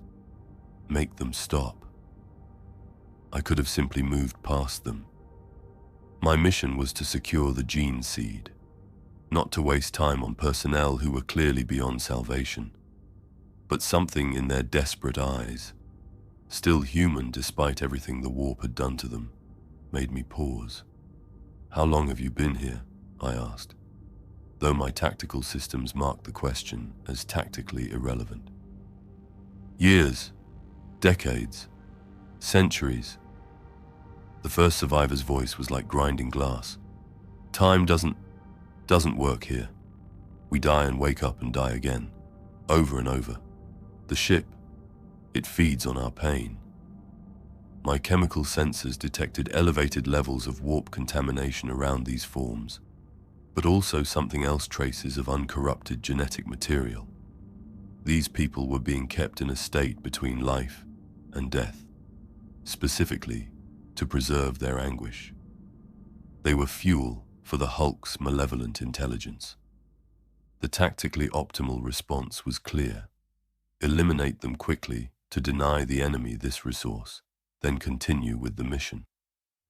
Instead, I found myself thinking about Brother Kavek, about the weight of necessary mercy, about the choice between tactical efficiency and human compassion. I can end this, I told them, raising my power talons. Yes, please. The words sighed out from a dozen throats. Let us go home to the Emperor.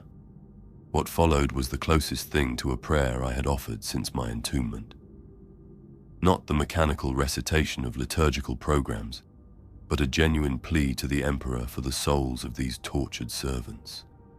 Then, with all the precision my enhanced systems could provide, I granted them the mercy they begged for. Each death was quick, clean, final.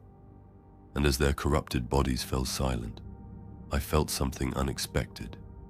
Not the cold satisfaction of tactical objectives completed, but genuine sorrow for lives wasted and suffering ended.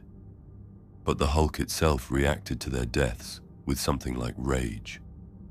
The walls around me began to pulse more violently. The organic growths leaked acidic fluids that sizzled against my armor, and new passages opened that led in directions that shouldn't have been possible within the confines of three-dimensional space. I was no longer just exploring the Hulk. I was fighting it. The deeper I penetrated into its twisted interior, the more personal the horrors became. In one chamber, I found the perfectly preserved body of Captain Mordus from my own chapter, a man I had served beside for 50 years before his death during the Jericho campaign. But this version of him moved, spoke, begged me to join him in eternal service to the dark gods. My targeting systems identified it as a warp-spawned illusion designed to corrupt through false hope. My emotional responses identified it as a mockery of a brother's memory. I destroyed it with clinical efficiency, but the image of his face, twisted by chaos into something pleading and pathetic, burned itself into my databanks alongside all the other horrors I was accumulating. In another section, part of a vessel that had clearly once been an ecclesiarchy shrine ship, I found what had once been a children's choir. Dozens of young voices still sang hymns of praise to the Emperor, but their words had been subtly altered. Their melodies changed to frequencies that resonated with warp energies. They were still innocent, still faithful, but their devotion had been transformed into a weapon that could drive listeners mad. I could have simply sealed that section and moved on. The children were beyond saving, their corruption too deep to reverse. But listening to their hymns, hearing the pure faith in their voices, despite the chaos that had claimed them, I felt something I hadn't expected. Rage. Not the cold analysis of tactical systems noting enemy activities, but genuine fury at what the warp had done to innocence. These children had been faithful servants of the Emperor, and chaos had perverted their devotion into blasphemy while keeping their souls intact enough to suffer with full awareness of what they had become. I sealed the chamber, but not before downloading their original hymns from my memory banks and playing them back through my external speakers at maximum volume. For a few minutes, the pure songs of imperial faith echoed through the corrupted corridors, drowning out the whispers and screams that permeated the hulk. It was a small gesture, tactically meaningless, but it felt important in ways my systems couldn't quantify. The Emperor's wrath lay at the hulk's heart, fused to 3 other vessels in a configuration that suggested the warp had been deliberately artistic in its arrangement. The strike cruiser's hull was intact, its sacred markings still visible beneath centuries of corruption, but accessing its interior required passing through sections of the other ships first. That was where I found Lucian. He had been a tech marine in our chapter, a brilliant artificer who had maintained my own equipment during my mortal years. But the thing that approached me through the twisted corridors barely resembled the man I remembered. Chaos had been creative in its corruption. Lucien's augmetic implants had grown like cancer, consuming more and more of his flesh while keeping his consciousness intact to experience every transformation. His mechadendrites had become tentacles of living metal that leaked acid and electricity. His optical implants glowed with the baleful light of the warp, and his voice, when he spoke, carried harmonics that no human throat should produce. But his eyes, Emperor, preserve me. His eyes were still human, still capable of recognition, still filled with the desperate intelligence of a man who understood exactly what he had become. Olrich, he whispered, his corrupted form freezing as he recognized my sarcophagus markings. Brother, is that really you? My threat assessment systems immediately classified him as hostile, probably attempting psychological warfare through familiar connections. But those same systems couldn't explain the tears that leaked from his human eyes, or the way his corrupted form trembled with what looked like relief. I'm here, Lucian, I said, though my tactical programs were already calculating firing solutions. I've been waiting, he continued, his voice breaking with emotions that seemed to cause him physical pain. Waiting for someone, anyone from the chapter to find me. Do you know how long I've been trapped here? How long I've been aware of what I'm becoming? The answer came through my chronometer. 347 years since his ship had been lost to the warp. 3 centuries of slow, conscious transformation into something that violated every law of nature and sanity. Help me, he begged, and I could see the effort it took him to form human words through a throat that was no longer entirely human. Please, brother. I can't control what I'm becoming much longer.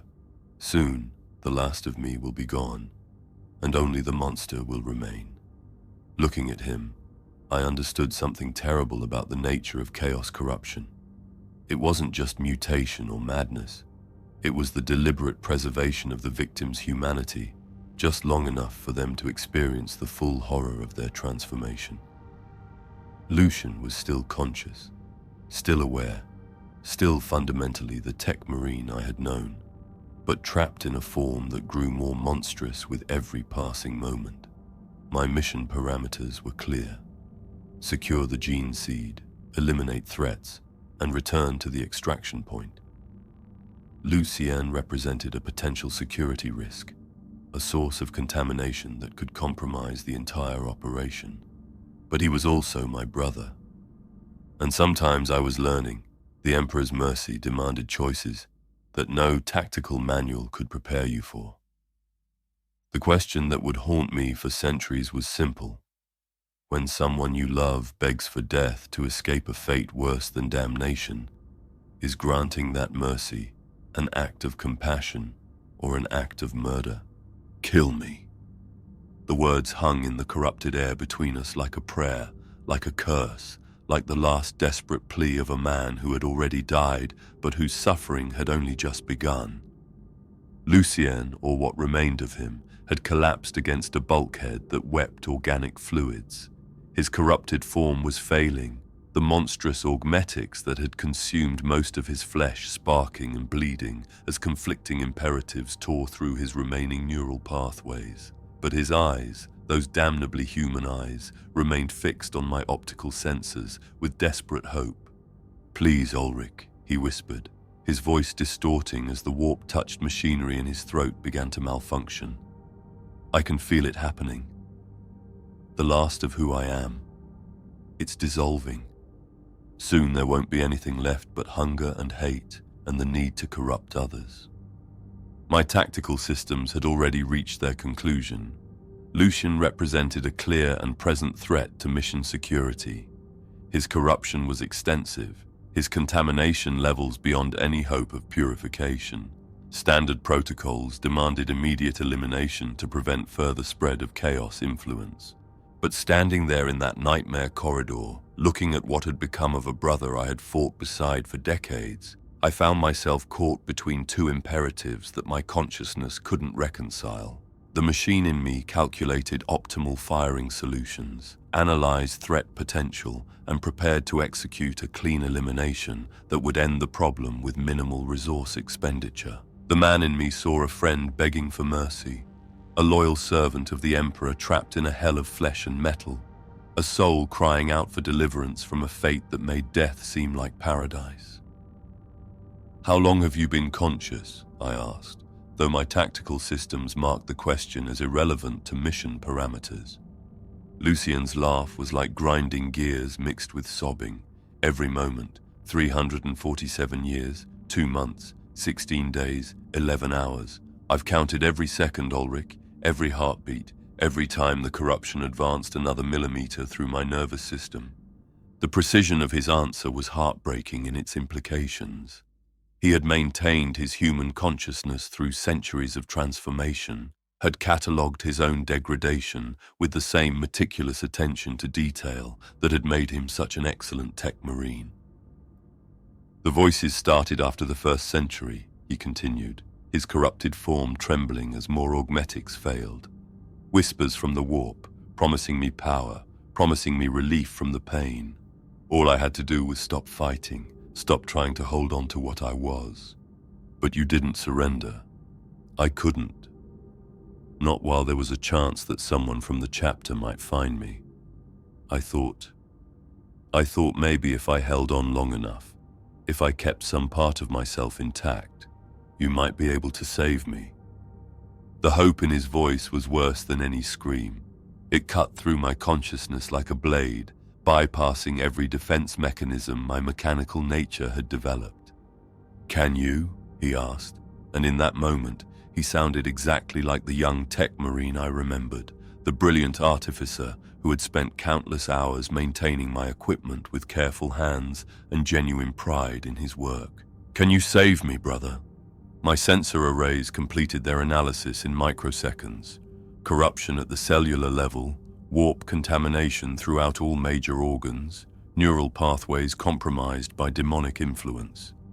Even if we had access to the finest medici facilities in the Imperium, even if we possessed technologies that existed only in the dark age of technology, there would be no salvation for Lucian.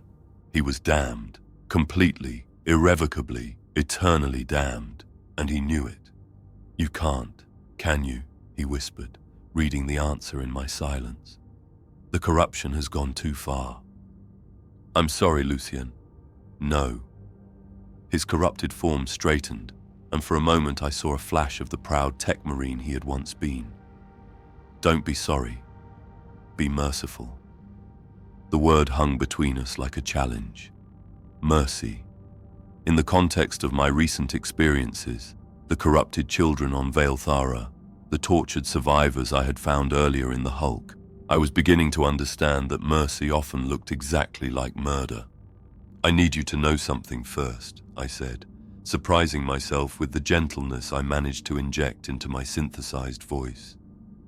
"Your work, the modifications you made to my weapon systems before Morak Prime, they saved my life a dozen times over. You were a credit to the chapter, Lucian, a true brother." his human eyes filled with tears that ran down his corrupted face like acid trails. "Thank you," he breathed. I needed to hear that. "Are you ready?" "I've been ready for 3 centuries.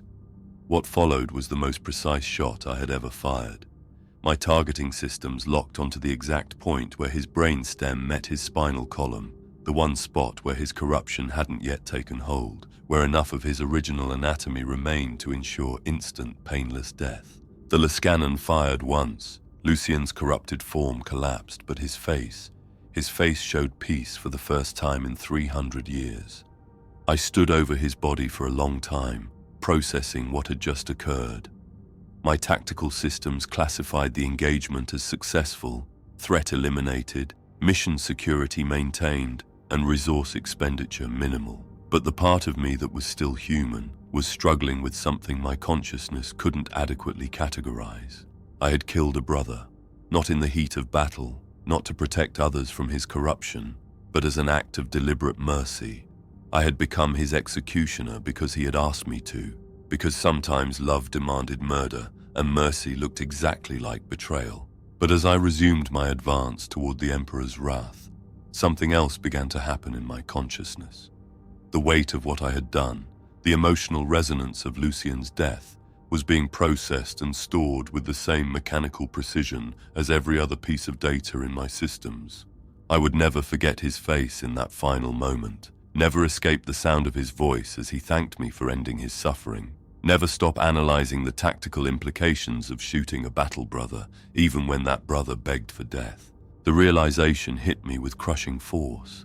I wasn't processing this experience as a human would. I wasn't working through grief or guilt or the complex emotions that should accompany such a moment.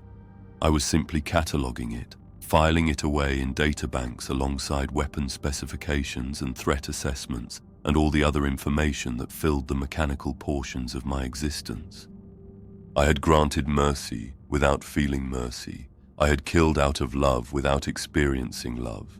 I had acted with perfect human compassion while remaining fundamentally inhuman in my response to that action. The Emperor's wrath lay just ahead, its gene seed vaults waiting to be secured. But as I approached the final objective of my mission, I began to hear something new in the Hulk's endless whispers, not the voices of the damned, but something else, something that sounded almost like laughter. "Do you see now?" came a voice that seemed to emanate from the walls themselves. "Do you understand what you have become?" I tried to ignore it, focusing on my mission parameters and the tactical requirements of breaching the strike cruiser's sealed compartments. But the voice persisted, following me through corridors that bled and breathed and remembered. "You destroyed that pathetic thing without feeling a moment's hesitation, calculated the optimal firing solution while he begged for salvation, executed a brother with mechanical precision, and filed the experience away like any other data point." "I granted him mercy," I said aloud, though I wasn't sure who I was arguing with. "Did you? Or did you simply eliminate a tactical problem that happened to wear a familiar face? Tell me, machine thing, what is the difference between mercy and murder if the one granting it feels nothing?" The question followed me into the Emperor's wrath's gene seed vaults, echoed in the sound of my footsteps as I secured the precious genetic material that would strengthen our chapter for generations to come. It whispered in the silence as I made my way back through the Hulk's twisted corridors, past the bodies of those I had mercy killed, past the chambers where innocence still sang corrupted hymns. "You are already ours," the voice said as I reached the extraction point. "Not because you serve chaos, but because you feel nothing. You have become the perfect servant, efficient, obedient, utterly without compassion or doubt or any of the weaknesses that make mortals human." The extraction pod that lifted me from the Hulk's damned depths carried more than just recovered gene seed. It carried the growing certainty that I was losing something precious with each decision, each battle, each moment of existence in this shell of blessed steel. As we rejoined the fleet and the Hulk drifted back into the warp to continue its eternal journey, I found myself wondering if the voice had been right. Had I killed Lucian out of mercy, or had I simply processed the elimination of a contaminated asset with maximum efficiency? The terrifying part was that I couldn't tell the difference anymore. And in the darkness between stars, as my consciousness began the familiar shutdown sequence that would carry me back to the dormancy chambers, I began to understand what the ancients had tried to warn me about. It wasn't that immortality was a prison, it was that immortality without humanity was something far worse than death. It was the slow, inexorable transformation into exactly the kind of weapon the Emperor needed most. One that could commit any atrocity, make any sacrifice, kill anyone, even those we loved, without hesitation or remorse. The question that would haunt my dreams was simple. If mercy without feeling was just another form of murder, then what did that make me? Sleep came differently this time. Instead of the usual descent into diagnostic routines and maintenance cycles, instead of the mechanical hum of systems keeping my organic components alive while my consciousness drifted through digital dreams, I found myself in a place that shouldn't have existed. I was standing in the training halls of the fortress monastery as they had been 200 years ago, before my entombment, before the renovations that had followed our losses at Morak Prime. The familiar scent of weapon oil and incense filled the air, scents that my sarcophagus couldn't detect, that my mechanical senses couldn't process, but that felt more real than any sensation I had experienced since awakening in this shell of steel. And I was not alone. He stood at the far end of the hall, wearing the power armor I had worn in life, bearing the face I had once seen in mirrors. Captain Olrich Vayner of the Crimson Fists, as he had been before the Orc's claw found his heart, before the apothecaries decided he was worth saving, before mercy became a curse and honor became a prison. "Hello, Ancient," he said, and his voice was exactly as I remembered, not the synthesized approximation that spoke through my vox grill, but the actual sound of breath passing through vocal cords, shaped by tongue and lips, and the simple miracle of human speech. I tried to respond, but found that in this place of dreams and memory, I had no voice at all. I was present, but voiceless, watching but unable to participate, a ghost observing the life I had once lived. "I know you can hear me," the living Ulrich continued, beginning to walk toward my position with the confident stride of a man who had never known doubt, who had never questioned his place in the Emperor's plan. "I've been waiting for this moment, waiting for you to finally understand what you've become." He stopped just out of reach, close enough that I could see the details that made him human, the slight scar on his left temple from a training accident, the callus on his trigger finger from 10,000 hours of weapons practice, the laugh lines around his eyes that spoke of moments of joy that ancient Ulrich would never experience again. "Look at yourself," he said, not with accusation but with profound sadness. "Really look."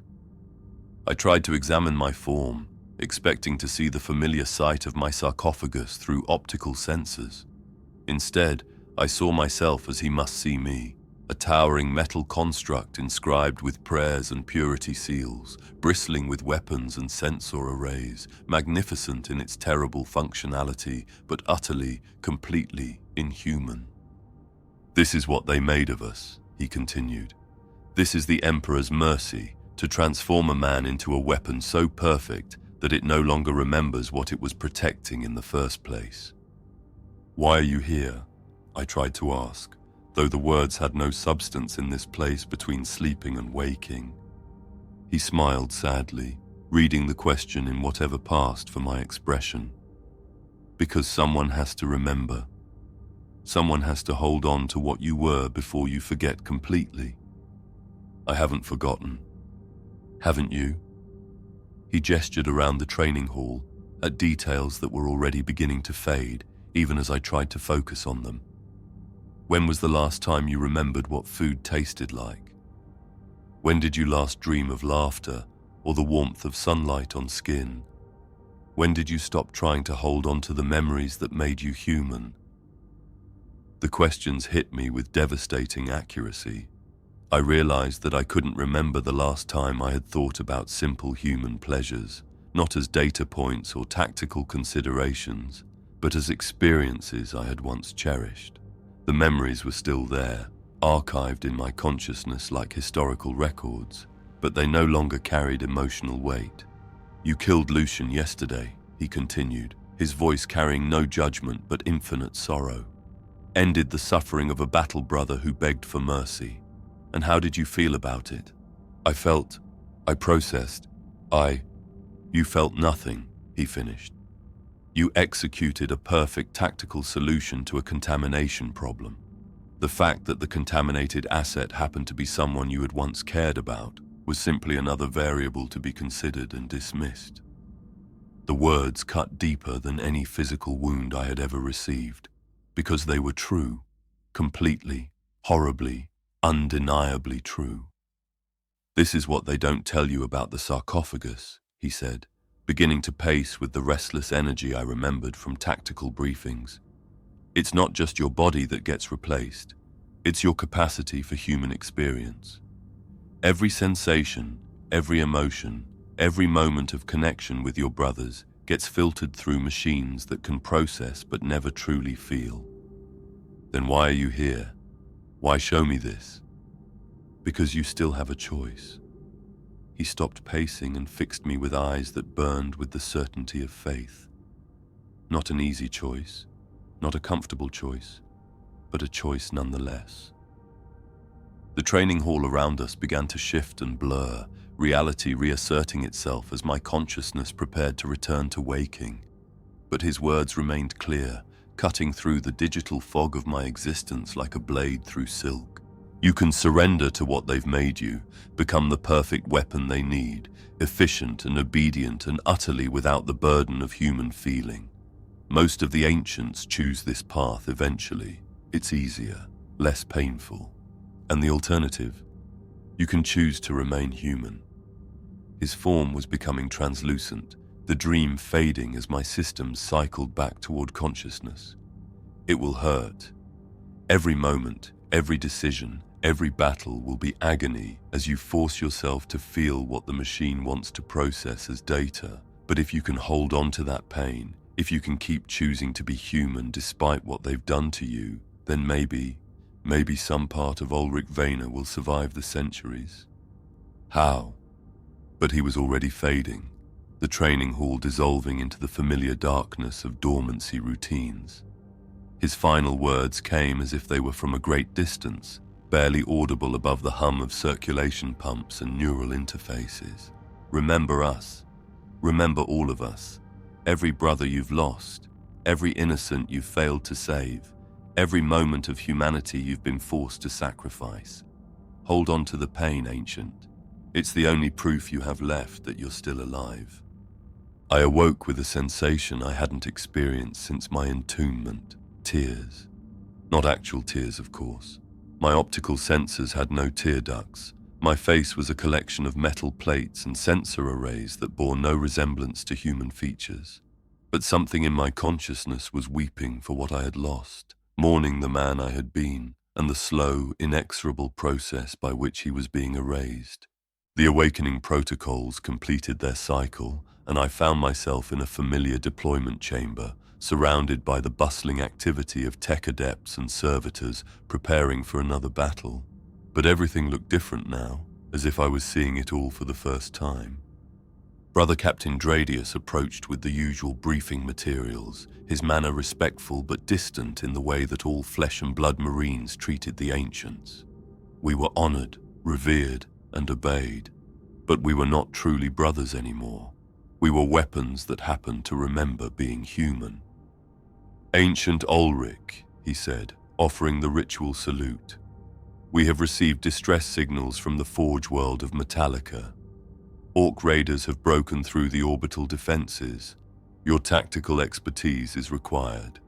I could have responded with the usual formulaic acknowledgement, processed the mission parameters, and begun calculating optimal deployment strategies. Instead, I found myself looking at Dreadnought, really looking at him, and seeing not just tactical data, but a living human being who trusted me to protect what he valued most. "Captain," I said, and was surprised to hear something approaching warmth in my synthesized voice. "It will be an honor to serve alongside you again." He blinked, clearly taken aback by the slight change in my tone. For just a moment his formal mask slipped, and I saw something like recognition in his eyes, as if he was remembering that beneath all the blessed machinery, something that had once been human still struggled to exist. "The honor is ours, Ancient One," he replied, and this time the words carried genuine feeling rather than mere protocol. As the deployment preparations continued around us, I made a choice that would define the rest of my existence. I chose to remember, to feel, to hold on to the pain that proved I was still capable of something approaching humanity. It was, I would discover, the hardest choice I had ever made, but it was also the only one that mattered. The question that haunted me as we prepared for another battle was whether I would be strong enough to keep making that choice, again and again, across the centuries that stretched ahead. Whether I could remain human while trapped in a shell that grew more mechanical with each passing day. In the darkness of space, enemy ships waited with weapons powered and rage burning bright. But the real battle, the one that would determine whether anything of Olrich Vayner survived the millennia, would be fought not on distant battlefields, but in the electronic depths of my own consciousness. And it was a battle I couldn't afford to lose. The awakening came not with deployment orders, but with something far more personal, the sound of our fortress monastery under siege. Emergency klaxons shrieked through the communication networks as my consciousness integrated with tactical feeds from across our world. The enemy had been clever, bypassing our orbital defenses through a combination of stealth technology and what appeared to be insider knowledge of our patrol patterns. Now they were at our very gates, bringing war to the place we had called sanctuary for 10,000 years. But it was the identity of our attackers that made this assault particularly bitter.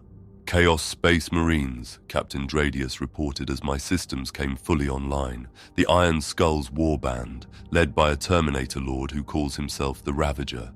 They've already breached the outer walls and are advancing on the chapter's reliquary. The Iron Skulls. I accessed my databanks, cross-referencing tactical intelligence with historical records. They had once been loyalists, the Iron Hawks, a proud chapter that had fallen to Khorne during the 13th Black Crusade. Their corruption had been total and swift, transforming noble warriors into berserkers who measured worth only in blood spilled and skulls claimed. "Deployment time, Ancient One?" Dreadnoughts asked, but something in his voice suggested this wasn't a routine tactical consultation. "They're not just here for plunder," I said, processing the attack patterns and strategic objectives. "This is personal. Someone in their ranks knows our defenses too well, understands our response protocols too intimately." Dreadnoughts nodded grimly. The Ravager was once Captain Thaddeus Vex of the Iron Hawks. He served alongside our chapter during the Jericho campaign. He knows our fortress, our tactics, our weaknesses. A fallen brother. Not someone who had been corrupted against his will like the survivors I had encountered on the Space Hulk, but a warrior who had chosen damnation, who had embraced the path of the traitor with full knowledge of what he was abandoning. The deployment to the main courtyards took mere minutes, but in that time, I found myself experiencing something I hadn't felt since my conversation with the living Olrich. Anticipation. Not the cold processing of tactical parameters, but genuine eagerness for battle against an enemy who represented everything I had sworn to stand against. The fortress monastery's courtyard was a scene from the darkest myths of the Imperium. Iron Skull Chaos Marines advanced in disciplined formations, despite their allegiance to the Blood God, their ancient power armor painted with blasphemous symbols and decorated with the skulls of their victims.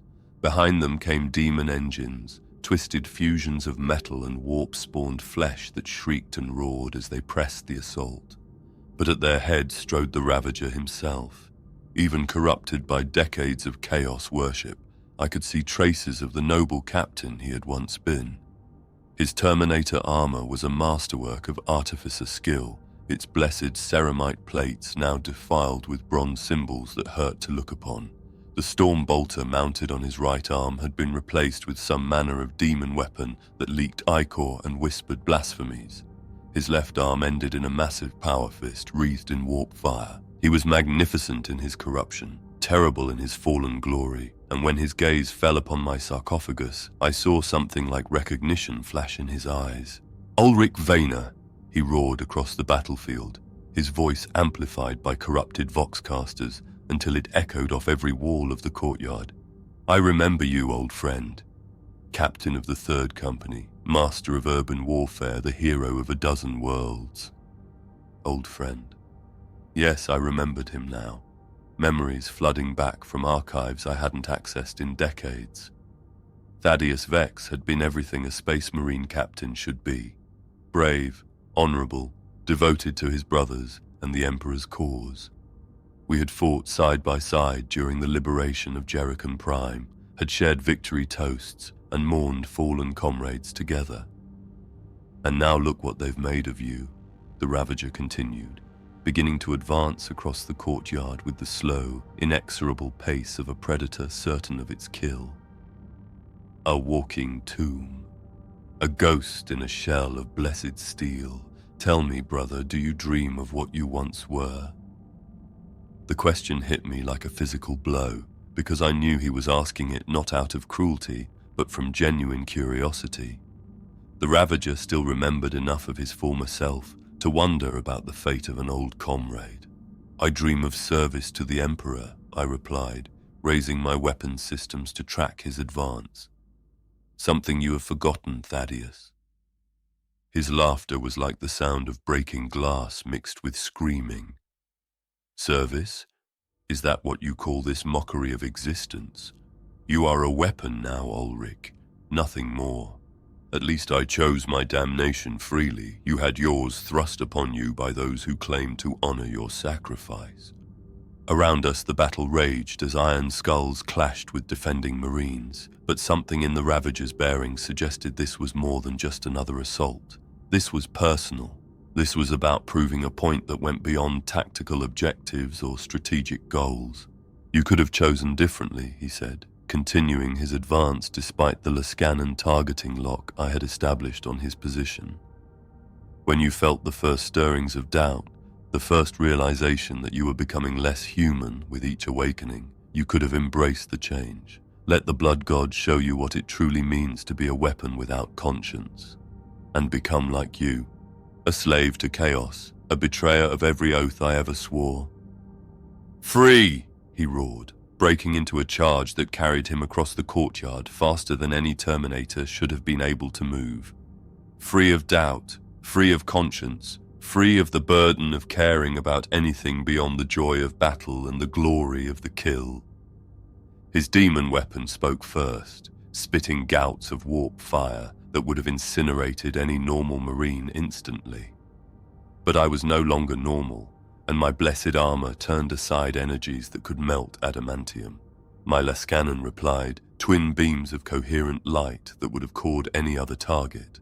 The Ravager took the hits across his chest and kept coming, his Terminator armor scarred but intact, demon-blessed ceramite absorbing energies that should have been fatal. The impact when he reached me was like being struck by a falling meteor. His power fist, wreathed in warp fire and driven by demonic strength, slammed into my chassis with enough force to crack adamantium. Warning runes cascaded through my consciousness as structural damage registered across multiple systems. But something unexpected happened in that moment of violent contact. As we grappled in the shadow of the monastery's ancient walls, as his corrupted strength tested the limits of my blessed frame, I felt something I hadn't experienced since my entombment. Not the cold calculation of tactical systems analyzing threat parameters, not the mechanical response of weapon systems engaging hostile targets. I felt anger, real human anger at what this man had chosen to become, righteous fury at his betrayal of everything we had once stood for together, personal outrage that he dared to mock the sacrifice I had made in service of ideals he had abandoned. "You're right about one thing, Thaddeus," I said, my power talons seeking purchase on his corrupted armor. "I am a weapon, but I choose my targets.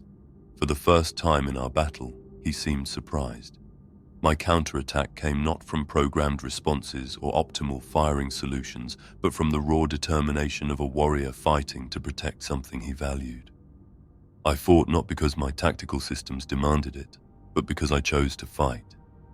The difference was profound. Where my previous battles had been exercises in mechanical precision, this became something approaching art. I anticipated his moves not through predictive algorithms, but through the intuitive understanding that came from decades of combat experience. When he feinted left with his demon weapon, I was already moving to counter, my massive frame flowing with a fluidity that surprised even me. "Impossible," he snarled as my power talons found the weak points in his armor, servo muscles driven by something more than mere programming.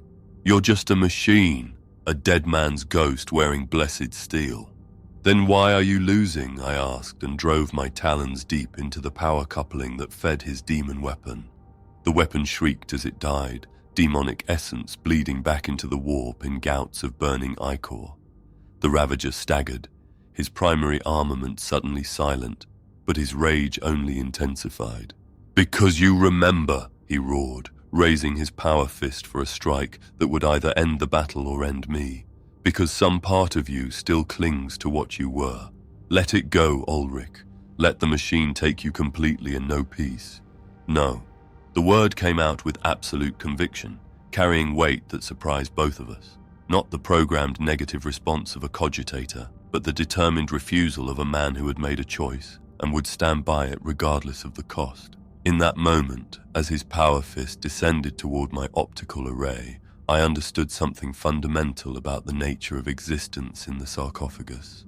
The machine components could make me stronger, faster, and more resilient than any mortal flesh, but they could not make me choose. Choice, real choice, born of will and determination rather than programming, remained the last bastion of whatever humanity still existed within the blessed steel. I chose to duck left instead of right, avoiding the optimal tactical response in favor of an intuitive dodge that brought me inside his guard. I chose to strike at his helmet rather than his more vulnerable joints, targeting the symbol of his authority rather than the most efficient kill zone. I chose to fight with the fury of a betrayed brother rather than the cold efficiency of a weapon system. And in making those choices, in fighting as Olrich Vayner rather than as ancient Olrich, I discovered something that no amount of tactical programming could have taught me. I was still human. My power talon pierced his helmet's eye lens, and for just a moment, I saw past the corruption to the man he had once been. Thaddeus Vex, captain of the Iron Hawks, hero of Jerican Prime, brother in arms, and friend. "I remember you," I whispered as his systems failed and his massive form began to topple. "I remember who you were before you chose this path." His final words were barely audible, spoken not with the roar of a chaos champion, but with the quiet desperation of a man who had realized, too late, what he had lost. I remember too. Emperor, forgive me. I remember too. He died as he had lived in the end, as a space marine, even if a fallen one. The battle for the courtyard continued around us, but something fundamental had changed. The Iron Skulls, seeing their champion fall to a loyalist ancient, began to waver. Their attack, which had been coordinated and disciplined despite their chaotic allegiance, started to fragment as individual warriors gave in to the blood rage that their patron god demanded. But I barely noticed the tactical implications. I was too busy processing what had just occurred, trying to understand the profound shift that had taken place in my consciousness during those moments of combat. I had fought not as a weapon but as a warrior, made choices based on will rather than programming, felt genuine emotion, anger, determination, even sorrow, for the first time since my entombment. Captain Dreadnought approached as the last of the Iron Skulls were being driven from the monastery grounds, his power armor scorched from battle, but his bearing was victorious. "Exceptional work, Ancient One," he said, offering the ritual salute. "Your tactical prowess was instrumental in breaking their assault." but his words seemed to come from very far away, because I was still staring at the Ravager's corpse, still processing the implications of what I had learned in combat against him. "Captain," I said slowly, "there's something different about this victory." Dradius tilted his head, studying my massive form with something approaching concern. "Different how, Ancient One?" "I chose to win. Not because my programming demanded it, not because tactical parameters required it, but because I decided that this enemy would not succeed. The machine gave me the tools, but the choice was mine."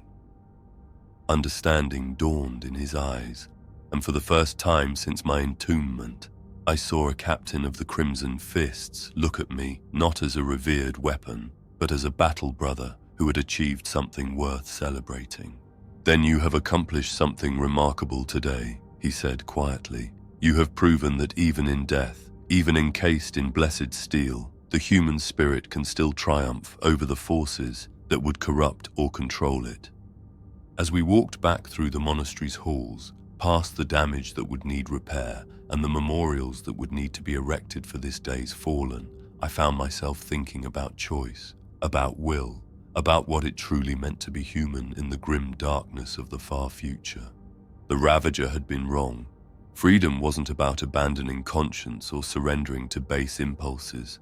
True freedom was about making the choice to remain human, to feel and care and struggle with moral complexity, even when it would be easier to let the machine take control. But that realization came with a terrible weight. If I could choose to be human, then every moment I didn't make that choice was a moment I chose to be something less. The responsibility for what I became, weapon or warrior, machine or man, rested not with the tech adepts who had built my shell or the apothecaries who had placed me within it.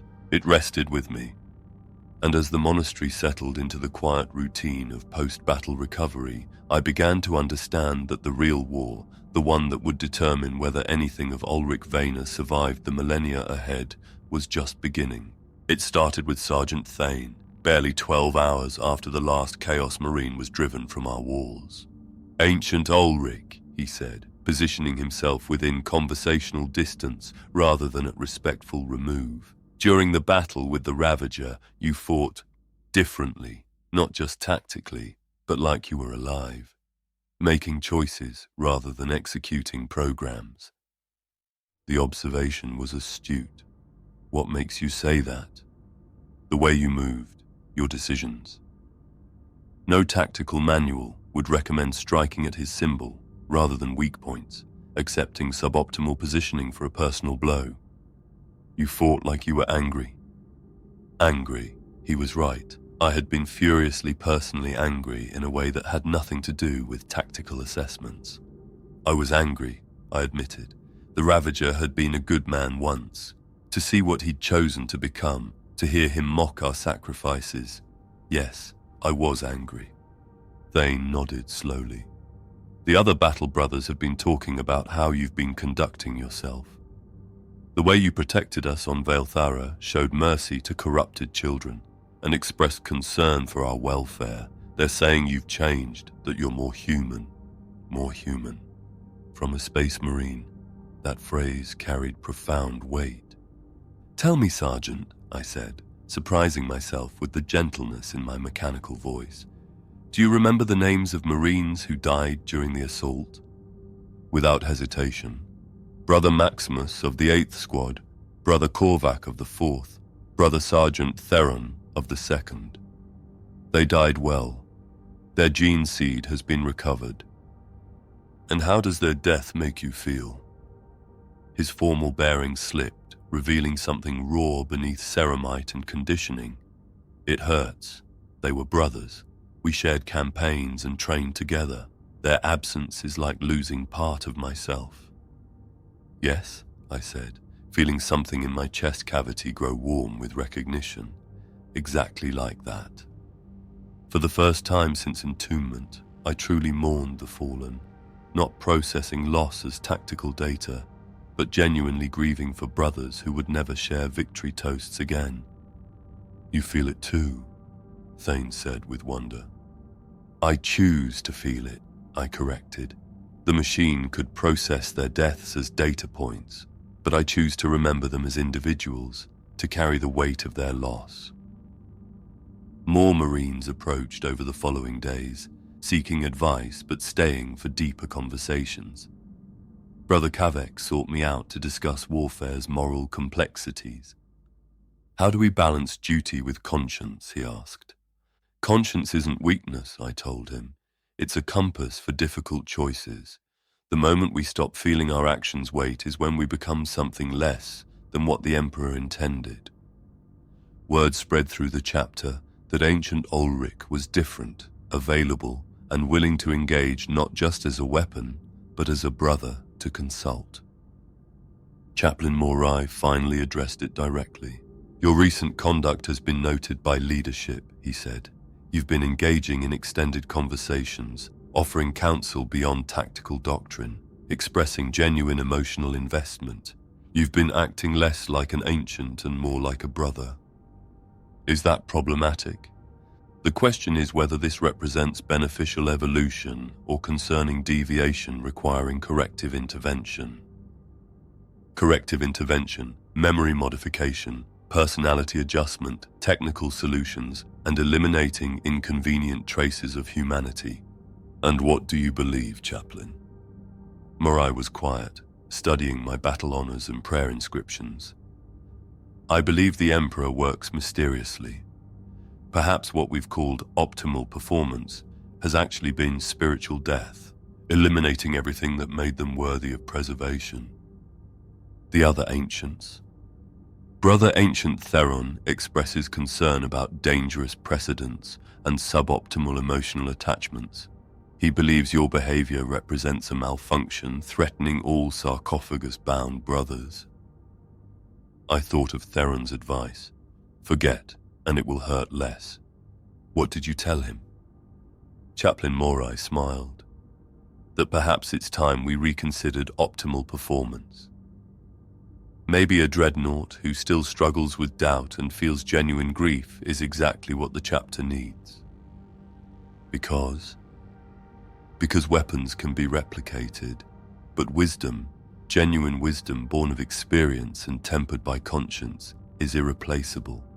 That requires not just memory and processing power, but emotional depth that comes from choosing to remain human despite every pressure to become otherwise. As the chaplain departed, I realized I'd reached a crucial juncture. My choice between humanity and efficiency was no longer mine. It had become a question affecting every brother who might face entombment. If I could prove an ancient could maintain humanity without compromising effectiveness, would that change expectations placed on all the entombed? Could I become not just a weapon, but a beacon of hope for those following the same dark path? In the distance, evening prayers continued. For the first time since Entombment, I wanted to join them not as programmed response, but as genuine faith. The choice, as always, was mine to make.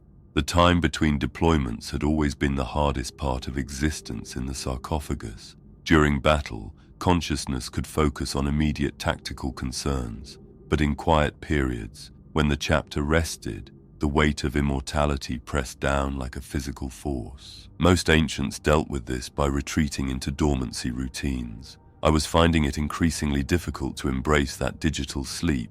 Instead, I remained active during quiet hours, my senses monitoring daily life with a hunger I couldn't understand. I watched weapon maintenance, observed training, and listened to conversations unrelated to tactical parameters. I was learning to live vicariously through the experiences of the living. Brother Kavek approached my position in the armory, expression troubled. Ancient Olrich, he said, speaking as one brother to another. I need to ask you something, honestly. What troubles you?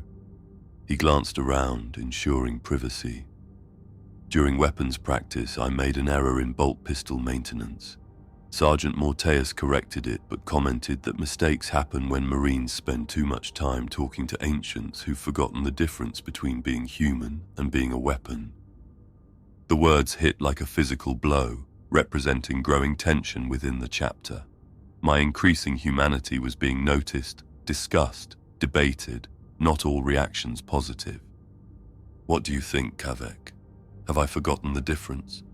He was quiet, gazing across the arrayed weapons around us. No, he said finally. If anything, you've remembered something the rest of us are forgetting. Which is that being a weapon and being human aren't mutually exclusive. Maybe the best weapons choose their targets based on conscience as well as tactical necessity.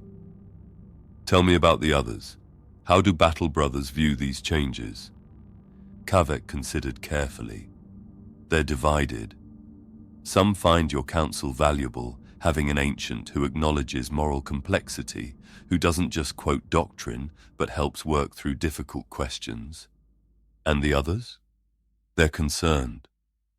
They worry that your increasing humanity represents weakness, that your tactical judgment might be compromised by emotional considerations.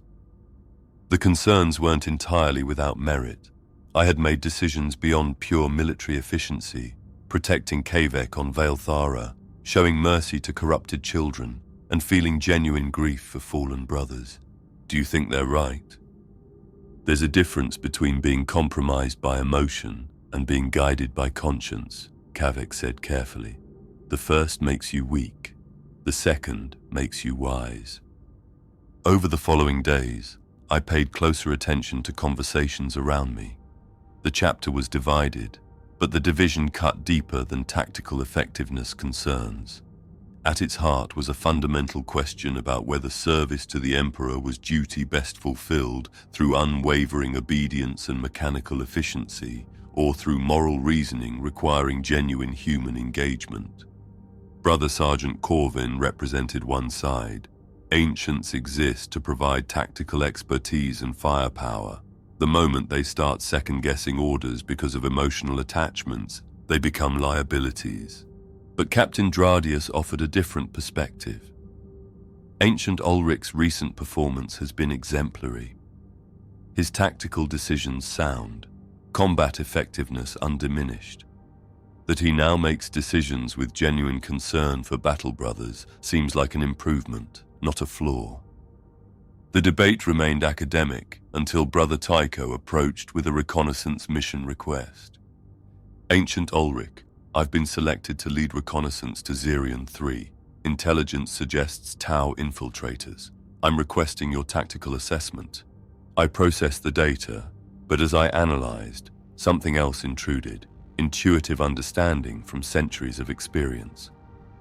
The intelligence is flawed, I said with surprising certainty. The patterns suggest genestealer cult in early propagation stages, not Tau infiltration. Tycho frowned. Reports mention technological improvements, increased efficiency, classic Tau influence signs. Also, classic signs of hybrid vigor and alien-enhanced industrial capacity.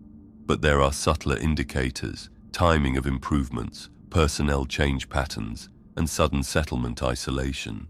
These suggest biological infiltration rather than technological subversion. What followed was a detailed tactical discussion, going far beyond data analysis. I drew on stored information and intuitive understanding, connecting patterns pure logic might miss. By conversation's end, Tycho had completely revised his mission planning, shifting from anti-Tau countermeasures to much more complex genestealer infiltration protocols. Your insights may have saved my entire squad from walking into a trap we weren't prepared for, he said, departing. The incident would have been routine, except that Brother Ancient Theron had been monitoring our conversation. Ancient Olrich, his voice crackled through communications an hour later. Report to the halls of the Ancients immediately. We need to discuss your recent conduct. The summons carried undertones I couldn't ignore. His was a formal inquiry into behavior drawing official attention. As I made my way through ancient corridors, passing Battle Brothers, who nodded respectfully but kept conversations neutral, I realized my choice to remain human was about to face its most serious challenge. The question haunting me, would I be strong enough to defend not just my own humanity, but the right of all entombed to choose their path between cold machine efficiency and messy human conscience complexity.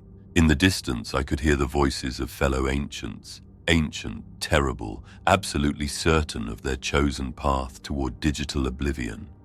Whether I would emerge from that confrontation with humanity intact remained to be seen. The awakening came with unusual urgency, sharp alarm protocols reserved for immediate threats. "Ancient Olrich," Captain Dradius's voice carried rare tension. "Emergency deployment. A Tyranid splinter fleet has emerged, Hive Fleet Nemesis. They're making a direct approach to our world. Tyranids, the great devourer. I had fought them twice in mortal years, leaving me with profound respect for their terrifying efficiency."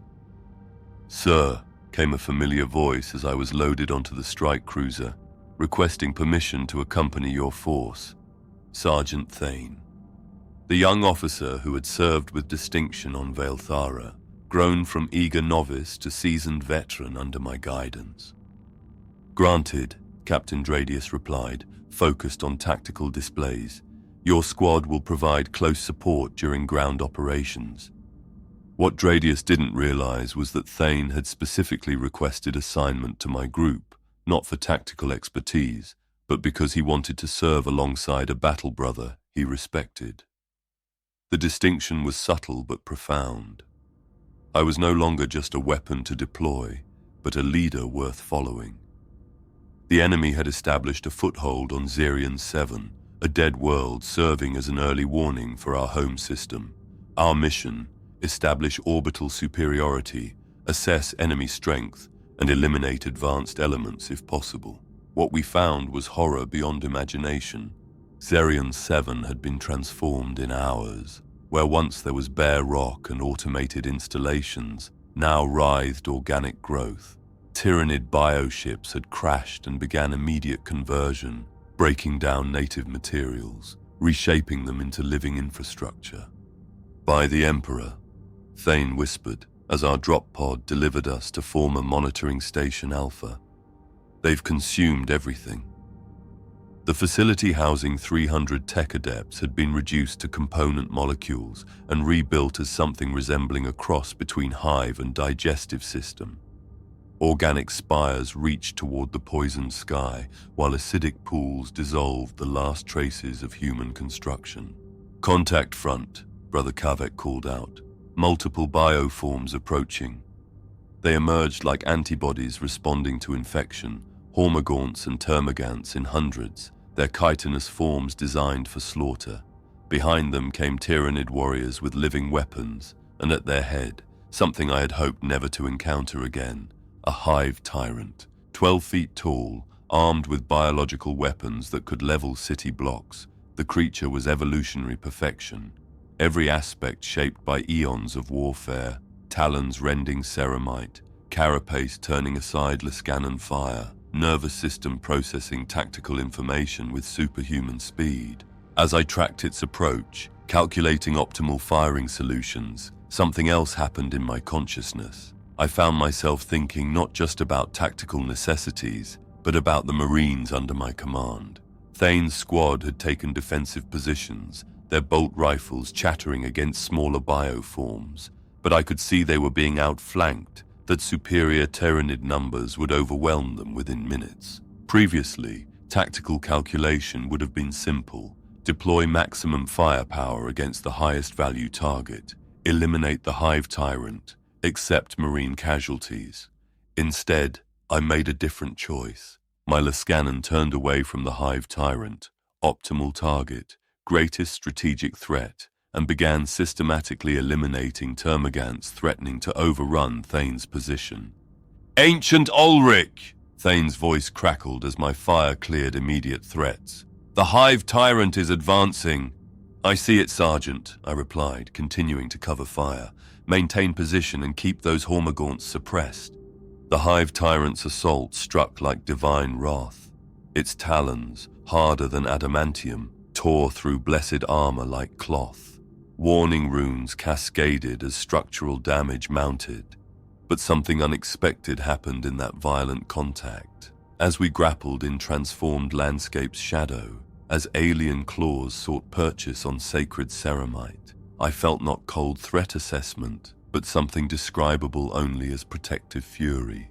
Not calculation, but genuine anger at the thought of Thane and his brothers dying under alien claws. The emotions surged through my consciousness like electricity through damaged circuits, raw, unfiltered, achingly human. My power fist, driven by this newfound rage, caught the hive tyrant in what should have been a glancing blow. Instead, the force amplified by emotions I thought lost forever sent the creature reeling backward. "Ancient," Thane's voice carried wonder. "Your combat protocols, they're different." He was right. Every movement was guided not by optimal tactical algorithms, but by something far more primitive and powerful, a desperate need to protect those I cared about. The hive tyrant circled, testing defenses, but I found myself anticipating movements not through predictive modeling, but through intuition, reading subtle posture shifts, minute bioelectric field changes. This was how I had fought as a mortal man, relying on instinct honed by decades rather than cold machine logic. The final exchange lasted 3 seconds. The tyrant lunged with all 4 arms extended, seeking to rend my sarcophagus open. I met its charge not with calculated precision, but with the desperate strength of a protector defending his sons. My chain fist tore through carapace like parchment. My Lascannon, fired point blank, vaporized its primary nervous system. As the creature collapsed in twitching biomass, I felt something I hadn't experienced in centuries. Pride, not satisfaction at mission completion, but genuine pride in protecting battle brothers through will rather than programmed responses. "Sir," Thane approached cautiously, "that wasn't like any combat doctrine I've studied. You fought like a man." The observation should have triggered defensive protocols about machine precision superiority. Instead, I considered his words with wonder. "Perhaps, Sergeant, that is precisely what I am." As we prepared for extraction, I made a conscious decision that would have seemed impossible hours before. I chose to remember this moment. Not just record it as tactical information, but preserve the emotions, pride, protective fury that had driven me to fight beyond programming. For the first time since Entombment, I deliberately stored feelings in the organic portions of my brain that still functioned, the dying remnants of Olrich Vayner living on within the machine. 3 centuries passed like pages torn from a book of hours, each awakening bringing subtle changes to the world I had known. The fortress monastery's architecture evolved, new wings added to accommodate growing numbers of initiates, ancient corridors sealed off as structural integrity failed, and entire sections rebuilt in styles that spoke of different chapter masters, different philosophies of warfare. The faces changed too. Captain Dreadnought fell in battle against an Orc War on the Rim Worlds, his place taken by his former lieutenant. Chaplain Morai survived longer, his augmetic enhancements buying him decades beyond normal human lifespan. But eventually even he succumbed to the weight of years and was interred with full honors in the chapter's crypts. Names that had once been familiar became legends, then distant memories, then forgotten entirely by all, save the few ancients who had known them in life. But I remembered. Each awakening brought the temptation to let the memories fade, to allow the comfortable numbness of machine existence to wash away the pain of losing battle brothers I had come to care about. The other dreadnoughts embraced this forgetting as mercy. Why carry the weight of centuries when consciousness could be simplified to function and purpose? Yet I found myself clinging to every detail, fighting to preserve not just the facts, but the feelings associated with them. The way Thane had looked at me with something approaching reverence after the Tyranid battle, the sound of Dreadnought's laugh when he thought no one was listening. Morai had carefully cleaned his bolt pistol after each engagement, treating the weapon like a sacred relic. These memories became my rebellion against the machine, my desperate attempt to remain human in a body designed to erase humanity. "You trouble yourself unnecessarily, Olrich," Brother Ancient Theron observed during one of our lengthy dormancy periods between campaigns. His voice carried the flat, emotionless tone I had come to associate with complete acceptance of his mechanical existence. The pain of remembering serves no tactical purpose. We stood in the Hall of Ancients, that vast chamber deep within the monastery where the Dreadnought sarcophagi rested between battles. 10 of us in total now, veterans of campaigns stretching back over 2 millennia, walking tombs that had seen the rise and fall of entire sectors. Pain serves the purpose of reminding us of what we are, I replied, my Vox speakers struggling to convey the conviction I felt. We are not weapons that dream. We are men who have been made into weapons. Men die, brother. We endure. Theron's optical array fixed on me with what I interpreted as pity. Why choose suffering when peace is offered? The question haunted me as I settled into my sarcophagus for another period of darkness. Why do I choose to feel when forgetting promised such relief? The answer came to me in dreams, not the constructed visions of my machine consciousness, but genuine dreams born from the organic portions of my brain that still functioned. I saw myself as I had been on Morak Prime, young and eager, full of faith in the Emperor and the righteousness of our cause. That man had chosen to live rather than merely exist. He had felt joy in victory, sorrow in loss, brotherhood with his fellow Marines. The machine that preserved his body had been intended as an honor, a way to ensure his continued service to the chapter and the Imperium.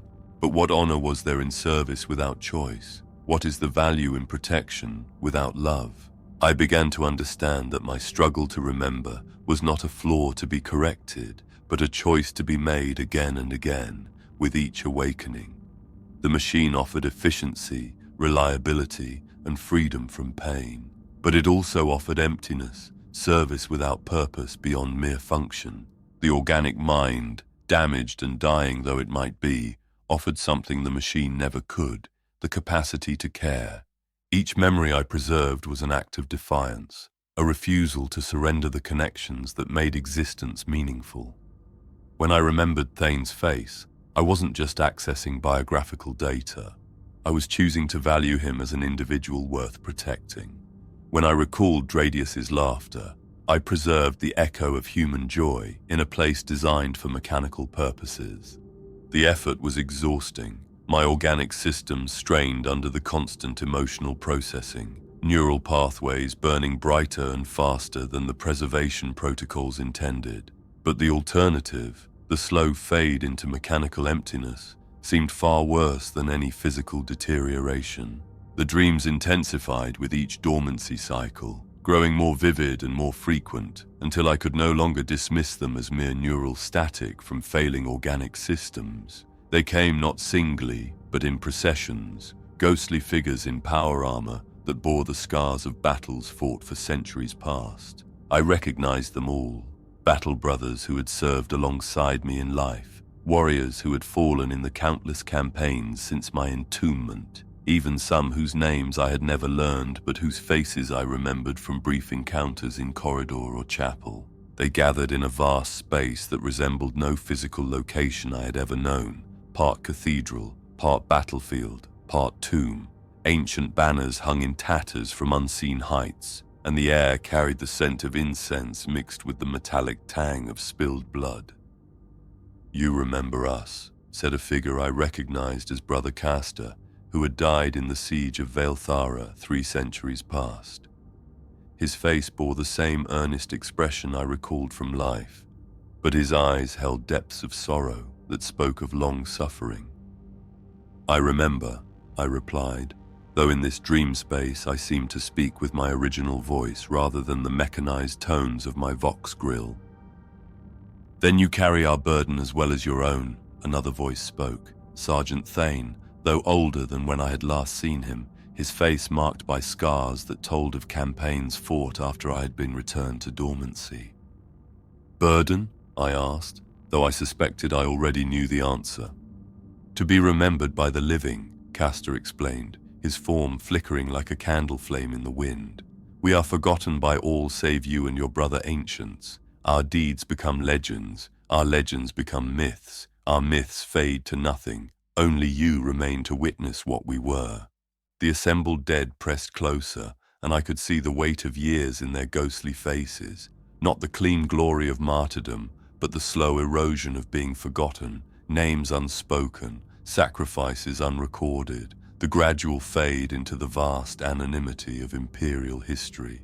"Why show me this?" I demanded, feeling a familiar protective anger rising in what remained of my chest.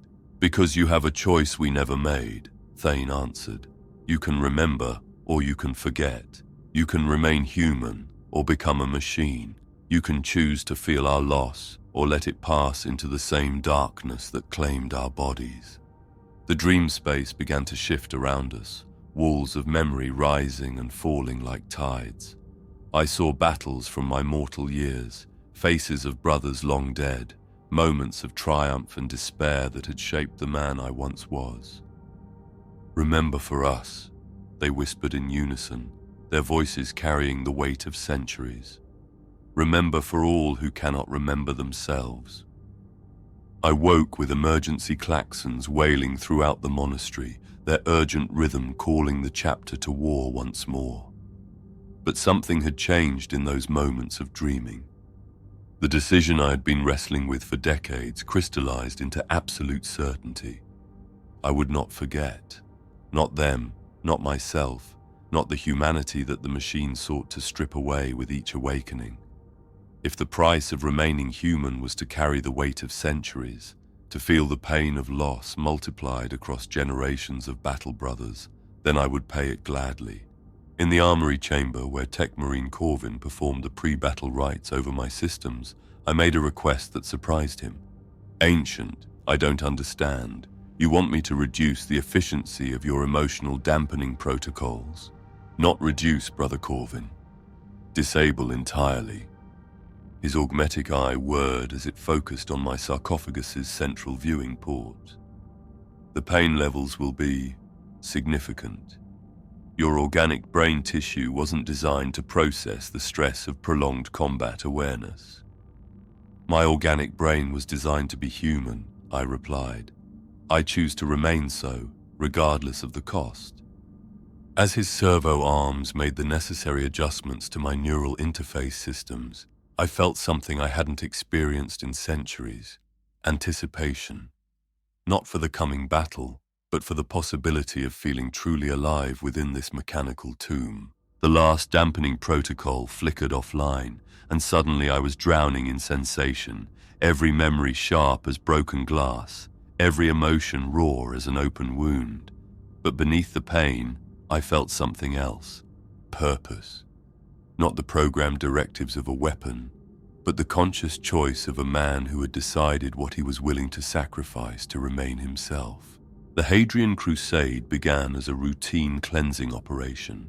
7 worlds in the Hadrian system had fallen under the sway of a chaos cult known as the Crimson Veil, requiring immediate intervention before the taint could spread to neighboring sectors. What made it unusual was the scope: a 3-year campaign involving multiple chapters, guard regiments, and naval assets. For me, it represented something far more personal. 3 years of sustained awakening, longer than I had remained conscious since my entombment. 3 years to discover whether my choice to remain human would prove sustainable or merely another form of slow suicide. The first sign of strain appeared during the 2nd month of operations on Hadrian Prime. We were assaulting a fortified cathedral complex that the cultists had converted into a blasphemous shrine to their dark patron. The fighting was brutal, urban warfare at its most grinding, with every corridor and chamber having to be taken by storm. I was providing fire support for Captain Voss's assault company when the organic portions of my brain began to rebel against the constant stimulation. Pain levels that should have been manageable became excruciating. Visual input started to fragment, creating double images and phantom targets that my targeting systems couldn't lock onto. "Ancient Olrich, you're drifting off your assigned fire lane," Captain Voss's voice crackled over the vox. concern evident even through the static of combat communications. He was right. My aim, usually precise to fractions of degrees, had become erratic. Worse, I was beginning to lose track of friendly positions, a potentially catastrophic failure in close-quarters combat, where a misplaced Lascannon burst could vaporize an entire squad of my own Marines. But I had made my choice, and I refused to retreat from it. Instead, I began developing new techniques for managing the strain. I started maintaining a mental combat log, manually recording not just tactical data, but emotional responses, personal observations, anything that connected the mechanical act of warfare to human experience. Third hour of assault, Cathedral of St. Maudian's Rest. Brother Kavek was wounded by a cultist sniper, a flesh wound only, but I felt genuine relief rather than merely updating casualty assessments. This is what it means to care. Seventh hour, cleared the nave of hostiles but found evidence of ritual sacrifice, children among the victims. Machine coldness would be mercy now, but I choose to feel the appropriate rage. This anger gives purpose to our violence. 15th hour, Captain Voss commends my fire support. His approval matters to me beyond tactical considerations. This is pride, and I choose to own it rather than dismiss it as irrelevant data. The manual recording of emotions served two purposes. It gave me something to focus on beyond the raw sensory input that threatened to overwhelm my damaged neural pathways, and it created a deliberate archive of human experience within the machine's memory banks. By the end of the first year, I had accumulated thousands of such entries. They formed a kind of emotional archaeology, preserving not just what had happened, but how it had felt to experience it. Other battle brothers began to notice the change in my behavior. I knew their names without consulting data files. I inquired about their wounds, and I offered encouragement that went beyond tactical assessment. "Sir," Sergeant Thane approached me during a brief respite between engagements. He wore the rank insignia of a company veteran now, his face bearing the scars of decades of warfare. "The men are talking. They say you're different from other ancients." "Different how, Sergeant?" "You remember us," he said simply. "Not just our service records or tactical capabilities, but us. Our names, our fears, our victories. When Brother Castor fell on Hadrian Tertius, you spoke at his remembrance ceremony about the time he saved those civilian refugees on Vale Thara, an action from 2 centuries ago that didn't even appear in his official record. The memory was vivid in my organic consciousness. Young Castor, barely out of his neophyte trials, risking his life to carry wounded civilians to safety, while a chaos artillery barrage reduced the district around them to rubble. A moment of heroism that had shaped the man he would become, preserved only in the failing neurons of my biological brain. "Should I have forgotten?" I asked. "No, sir." Thane's response came without hesitation. "Never. But the cost to you must be—" He gestured helplessly at my scarred sarcophagus, at the visible signs of system strain that no amount of maintenance could fully disguise. The constant emotional processing was wearing down my organic systems at an accelerated rate. Neural pathways that might have lasted millennia under normal Dreadnought protocols were burning out after mere decades. But I was dying as a human being, not fading as a machine. Hadrian Septimus was a fortress world, its surface studded with defensive installations that had held against orc wars and chaos incursions for over a millennium. The Crimson Veil cult had turned these same defenses against us, transforming each bunker complex into a shrine to their dark patron and manning them with fanatical devotees who preferred death to surrender. The final assault began at dawn on the 1000th day of the campaign. I knew it would be my last battle, not through any prophetic vision or tactical assessment, but through the simple recognition that my organic systems could endure no more. The signs had been accumulating for months, increasing episodes of sensory fragmentation, Memory gaps where entire conversations simply vanished from my consciousness. Moments when the boundary between past and present dissolved entirely. My human brain was dying by degrees, worn away by the constant strain of feeling everything in a body designed to feel nothing. Captain Voss, now bearing the rank badges of a major after his predecessor died in the siege of Hadrian Quintus, approached my position on the firing line with obvious reluctance. "Ancient," he began, his voice carefully formal. "Medical assessment indicates significant degradation in your organic systems. Command suggests tactical withdrawal for maintenance and repair." "Negative, Major." The words came without hesitation, though I could hear the mechanical distortion creeping into my Vox speakers as neural pathways failed. "My brothers go forward, therefore I go forward." "Sir, with respect, your combat effectiveness is compromised.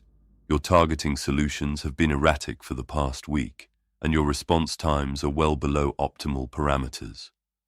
All true, of course. But he was evaluating me by machine standards, measuring efficiency rather than will. My aim might be wavering, but my resolve had never been stronger. "Major Voss," I said, using his name rather than his rank, a small intimacy that made him straighten with surprise. "Have I ever told you about the first time I died?" "Sir?" "Morak Prime. An orc power claw opened me from sternum to pelvis. I lay there watching my blood pool in the mud, knowing I had perhaps minutes left to live." I paused, accessing memories that felt as fresh as yesterday despite the centuries. "Do you know what I thought about in those final moments?" "No, sir. Not the Emperor, though my faith was strong. Not glory, though I had served with honor.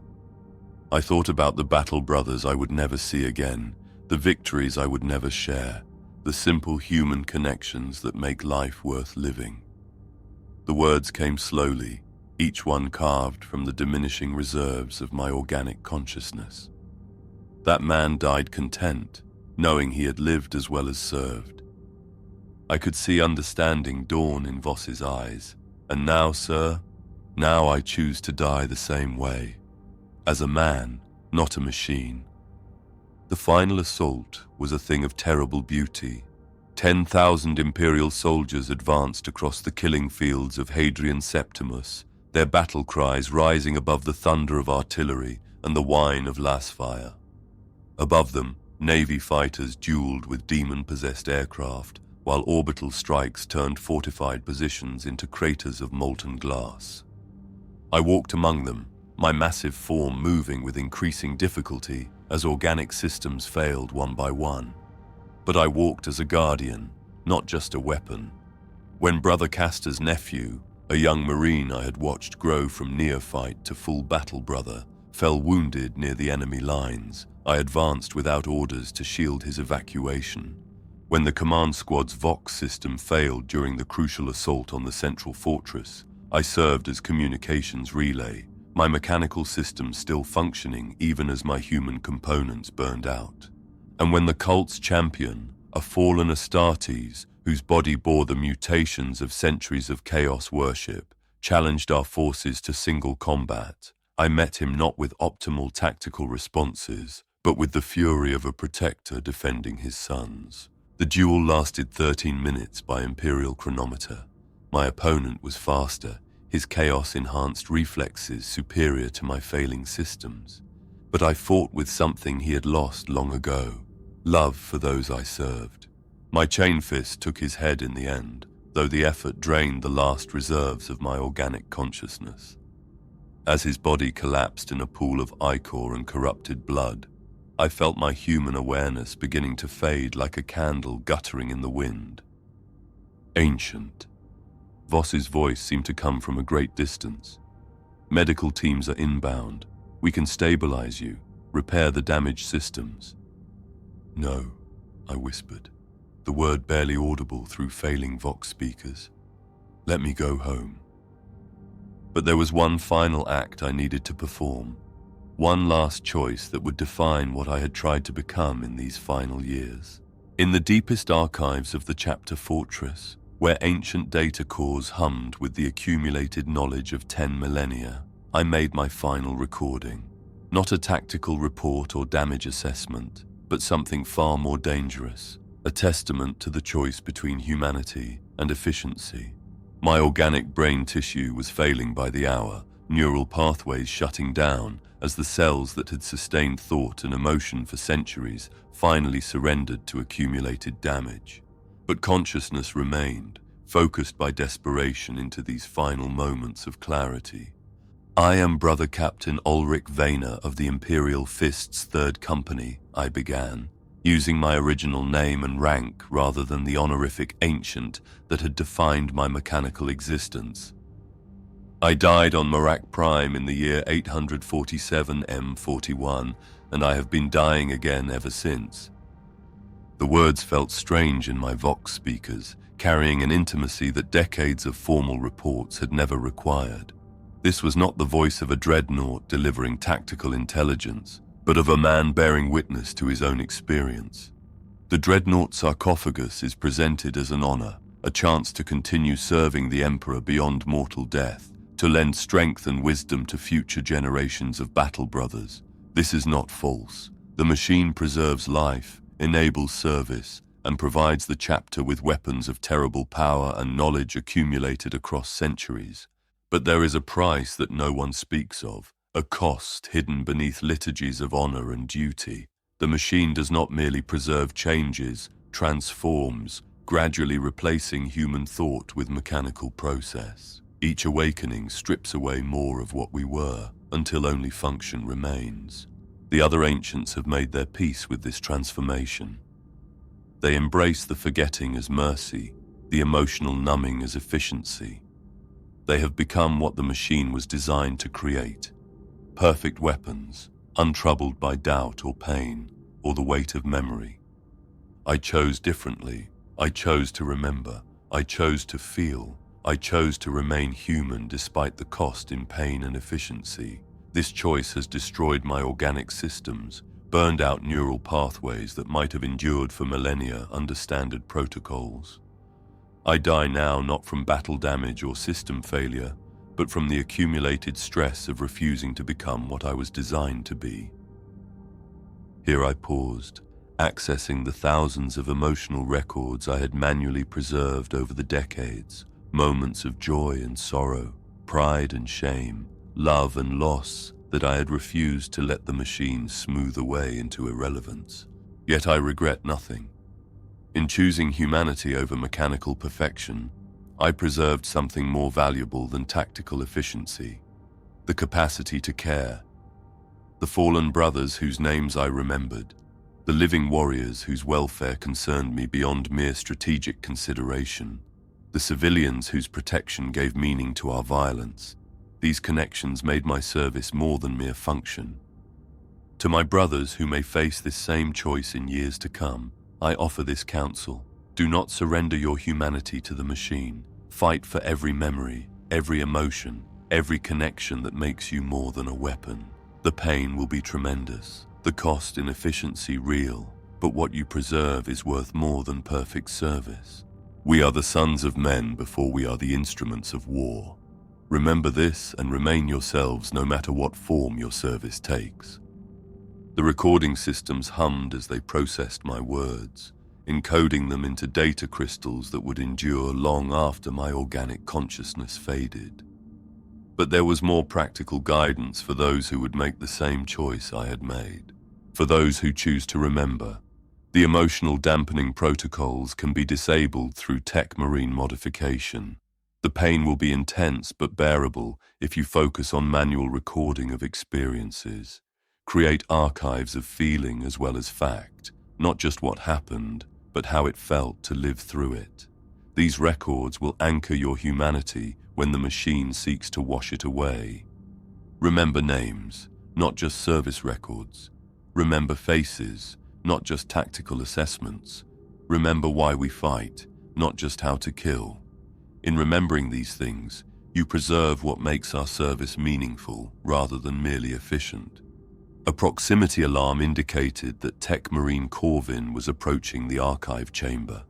I had perhaps minutes before he would attempt to override my decision to force another repair cycle that would keep the machine functioning long after the man within had died. To Brother Corvin, who will find this recording, you have served faithfully in maintaining our systems, but I ask you to serve memory as well. Preserve these words for future ancients who face the same choice I faced. The Dreadnought program serves the chapter well, but it serves best when it preserves not just our physical capabilities, but our humanity. The recording ended as my organic consciousness finally began to fragment beyond repair. But in those final moments of fading awareness, I felt not loss, but gratitude. I had been granted the rare privilege of dying twice, and both times I had done so as a man who chose his fate rather than simply accepting it. Tech Marine Corvin found me 3 hours after my final neural activity ceased, my massive form standing silent in the archive chamber like a monument to wars forgotten. His augmetic eyes registered the absence immediately. No respiratory cycling, no neural activity signatures, no response to external stimuli. The machine still functioned perfectly. Every weapon system responded to diagnostic protocols. Every sensor array calibrated within acceptable parameters. Every defensive system ready for immediate deployment. To the untrained observer, ancient Olrich appeared to be in standard dormancy, awaiting the next call to battle. But Corvin knew the signs of true death when he saw them. The organic components had ceased all activity, leaving behind a shell that was mechanically perfect, but spiritually empty. By the Omnissiah's grace, he whispered, his mechadendrite tentacles automatically interfacing with my diagnostic systems. What did you do to yourself? The medical data was clear enough. Massive cellular degradation in brain tissue, neural pathway breakdown consistent with extreme and prolonged stress, and an organ failure cascade that should have been prevented by standard life support protocols. Yet the machine logs showed no system malfunctions, no errors in maintenance or repair. It was only when Corvin accessed the sealed archive partition that understanding dawned. The testament I had recorded lay encrypted behind layers of protection that spoke of deliberate concealment, meant to be found but not easily discovered. As he listened to my final words, Corvin's augmetic features registered something approaching shock. In 30 years of maintaining the chapter's dreadnoughts, he had never encountered anything like this. A Marine who had deliberately chosen to burn out his organic systems rather than accept the gradual transformation into pure machine consciousness. "You fought the programming," he said to my silent form, his voice carrying a note of something that might have been admiration. "You chose to feel everything rather than nothing."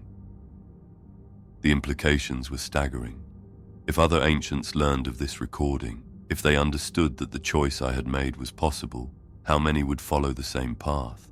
How many would choose human mortality over mechanical immortality? Corvin's training told him to report the discovery immediately, to submit the recording for analysis by the chapter's leadership. But something in my words gave him pause. The request to preserve the message for future ancients, to give them the same choice I had been given, to carry weight beyond mere protocol. He made his decision with the slow deliberation of a man trained in the sacred mysteries of technology.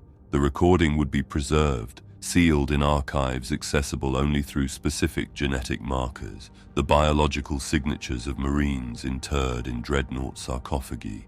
They would find it when they were ready, when the choice between humanity and efficiency became real for them, as it had for me. But the official record would show only what the diagnostics revealed. System failure due to organic degradation, cause unknown, no indication of malfunction or sabotage. In the Hall of Ancients, my absence created a silence that seemed to press against the other dreadnoughts like a physical weight. Brother Ancient Theron was the first to notice, his optical arrays scanning the empty space where my sarcophagus had stood for centuries. "Where is Olrich?" he asked, his mechanical voice carrying no inflection but somehow conveying confusion. "Irreparable system failure," came the formal response from the duty tech Marine. "The Ancient has been decommissioned." The word hung in the air like an accusation. Decommissioned. As if I had been nothing more than equipment that had outlived its usefulness, a tool to be discarded when it no longer functioned according to specification. But the other Ancients knew better. They had sensed the change in me over recent decades, the increasing humanity that had made me different from their mechanical consensus. My insistence on remembering names, on caring about individual Marines beyond their tactical value, on feeling emotions that served no strategic purpose, of this had marked me as anomalous. "He chose this," Brother Ancient Valerius observed, his voice heavy with something that might have been sorrow. "In the end, he chose to remain what we once were, rather than accept what we had become." The silence that followed lasted for hours. In it, I like to imagine, they considered what I had tried to tell them through my choices, that the machine's offer of peace came at the price of everything that made existence meaningful. That efficiency without purpose was merely elaborate suicide. That the choice to remain human, however painful, was still a choice worth making. My sarcophagus was moved to the chapter's memorial chamber, placed among the relics of heroes whose service had ended in death rather than dormancy. The irony was not lost on those who arranged the ceremony. I was being honored not as a dreadnought whose systems had failed, but as a Marine who had chosen his own fate. Captain Voss spoke the eulogy. Ancient Olrich served with distinction for over 4 centuries, his wisdom and strength a beacon for countless generations of battle brothers. He faced the great enemy in all its forms and never yielded, never faltered, never forgot why we fought. In the end, he chose to die as he had lived, as a son of the Emperor who placed duty above ease, courage above comfort, and humanity above mere survival. The Hall of Ancients was quieter now, but it was not empty of purpose. In the space where my sarcophagus had stood, something intangible lingered, a reminder that even the most perfect machines were once men, and that with sufficient will, they could choose to remain so. 500 years after my final recording, Brother-Captain Marcus Aldrich lay dying on the world of Tertius Major, his body broken by an orc power claw in almost exactly the same manner that had ended my mortal existence. The apothecaries gathered around him spoke in hushed tones of honor and continued service, of the sacred privilege of eternal guardianship within a dreadnought sarcophagus. He listened with growing dread, understanding that his choice was the same one faced by countless battle brothers before him: accept transformation into a living weapon, or accept death. There seemed to be no middle ground, no alternative to either mechanical immortality or final rest. It was only after his interment, after the first few awakening cycles had begun the gradual process of emotional numbing, that he discovered my testament hidden in the deepest archives. The genetic locks recognized his status as a newly interred ancient, granting him access to words I had recorded half a millennium earlier. "I am Brother-Captain Olrich Vayner." My voice spoke from the data crystal, carrying across centuries the weight of hard-won wisdom. I died on Morak Prime, and I have been dying again ever since. As he listened to my story, Marcus felt something ignite within his failing consciousness. Not hope, exactly, but the recognition that choices existed even in the most constrained circumstances. The machine offered efficiency, but he could choose humanity. It offered to forget, but he could choose to remember. It offered peace, but he could choose to feel. The decision came with full knowledge of its cost. He had heard my warning about the pain, the system degradation, the ultimate burning out of organic consciousness. But he had also heard something else in my voice, the satisfaction of a man who had remained true to himself despite impossible circumstances. Within days of disabling his emotionally dampening protocols, Marcus began his own archive of preserved feelings. Each battle became not just a tactical engagement, but an emotional experience to be catalogued and preserved. The names of fallen brothers, the weight of command decisions, the fierce joy of protecting those who could not protect themselves. all of it recorded with deliberate care. He was not alone. Over the centuries, others found their way to my testament. Brother Ancient Kavros on Hadrian Prime, who chose to remember the faces of every civilian he had saved rather than reducing them to casualty statistics. Sister Ancient Lyanna of the Order of the Sacred Rose, who preserved the laughter of the orphans in her care, despite the constant pain it cost her failing neural pathways. Ancient Thaddeus of the Salamanders, who maintained detailed records of every act of kindness he witnessed, every moment of human connection that made their endless wars meaningful. They formed an invisible brotherhood across the Imperium, ancients who had chosen consciousness over efficiency, humanity over mechanical perfection. They died younger than their emotionally dampened brothers, their organic systems burning out under the strain of feeling everything in bodies designed to feel nothing. But they died as men and women who had chosen their fate rather than accepting it. The empty sarcophagus in the Imperial Fist's memorial chamber became something more than a monument to a single ancient service. Tech Marine Corvin, now bearing the rank of Master of the Forge, had ensured that others would find what he had preserved. The genetic locks on my testament expanded to include not just Imperial Fist's ancients, but any Dreadnought whose organic components still functioned. Word spread in the careful, coded language that Space Marines used when discussing matters too sensitive for official channels. Young Marines facing internment were told, in whispers, that choices existed beyond the binary of weapon or death. That consciousness could be preserved along with capability, that humanity need not be sacrificed to effectiveness. Not all chose my path. Many found peace in the gradual surrender of emotion, accepting the machine's offer of release from pain and loss. There was wisdom in their choice too. The galaxy was cruel enough without forcing its guardians to feel every cut, every loss, every small tragedy that warfare inevitably brought. But for those who could not bear the thought of forgetting why they fought, who needed to preserve the connections that made service meaningful rather than merely functional, an alternative existed. The knowledge that others had walked this path and found it worth the cost provided strength for the journey ahead. In the deepest archives of dozens of chapter fortresses across the galaxy, similar recordings accumulated. Testaments from ancients who had chosen to burn bright rather than fade slowly, who had preserved their humanity at the cost of their longevity. Each added to the growing library of choice, the expanding understanding that even the most restrictive circumstances allowed for decisions about who and what to become. The Imperium's propaganda spoke of the Dreadnought program as pure honor, fallen heroes granted eternal service in mechanical form. The reality was more complex, as reality always was. It was transformation, with all the loss and possibility that entailed. But it was also choice, for those who understood that alternatives existed. My empty sarcophagus stood in the memorial chamber, polished ceramite reflecting the light of eternal flames that burned for the chapter's honored dead. Visitors saw only another relic of ancient service, another monument to duty and sacrifice in the endless war.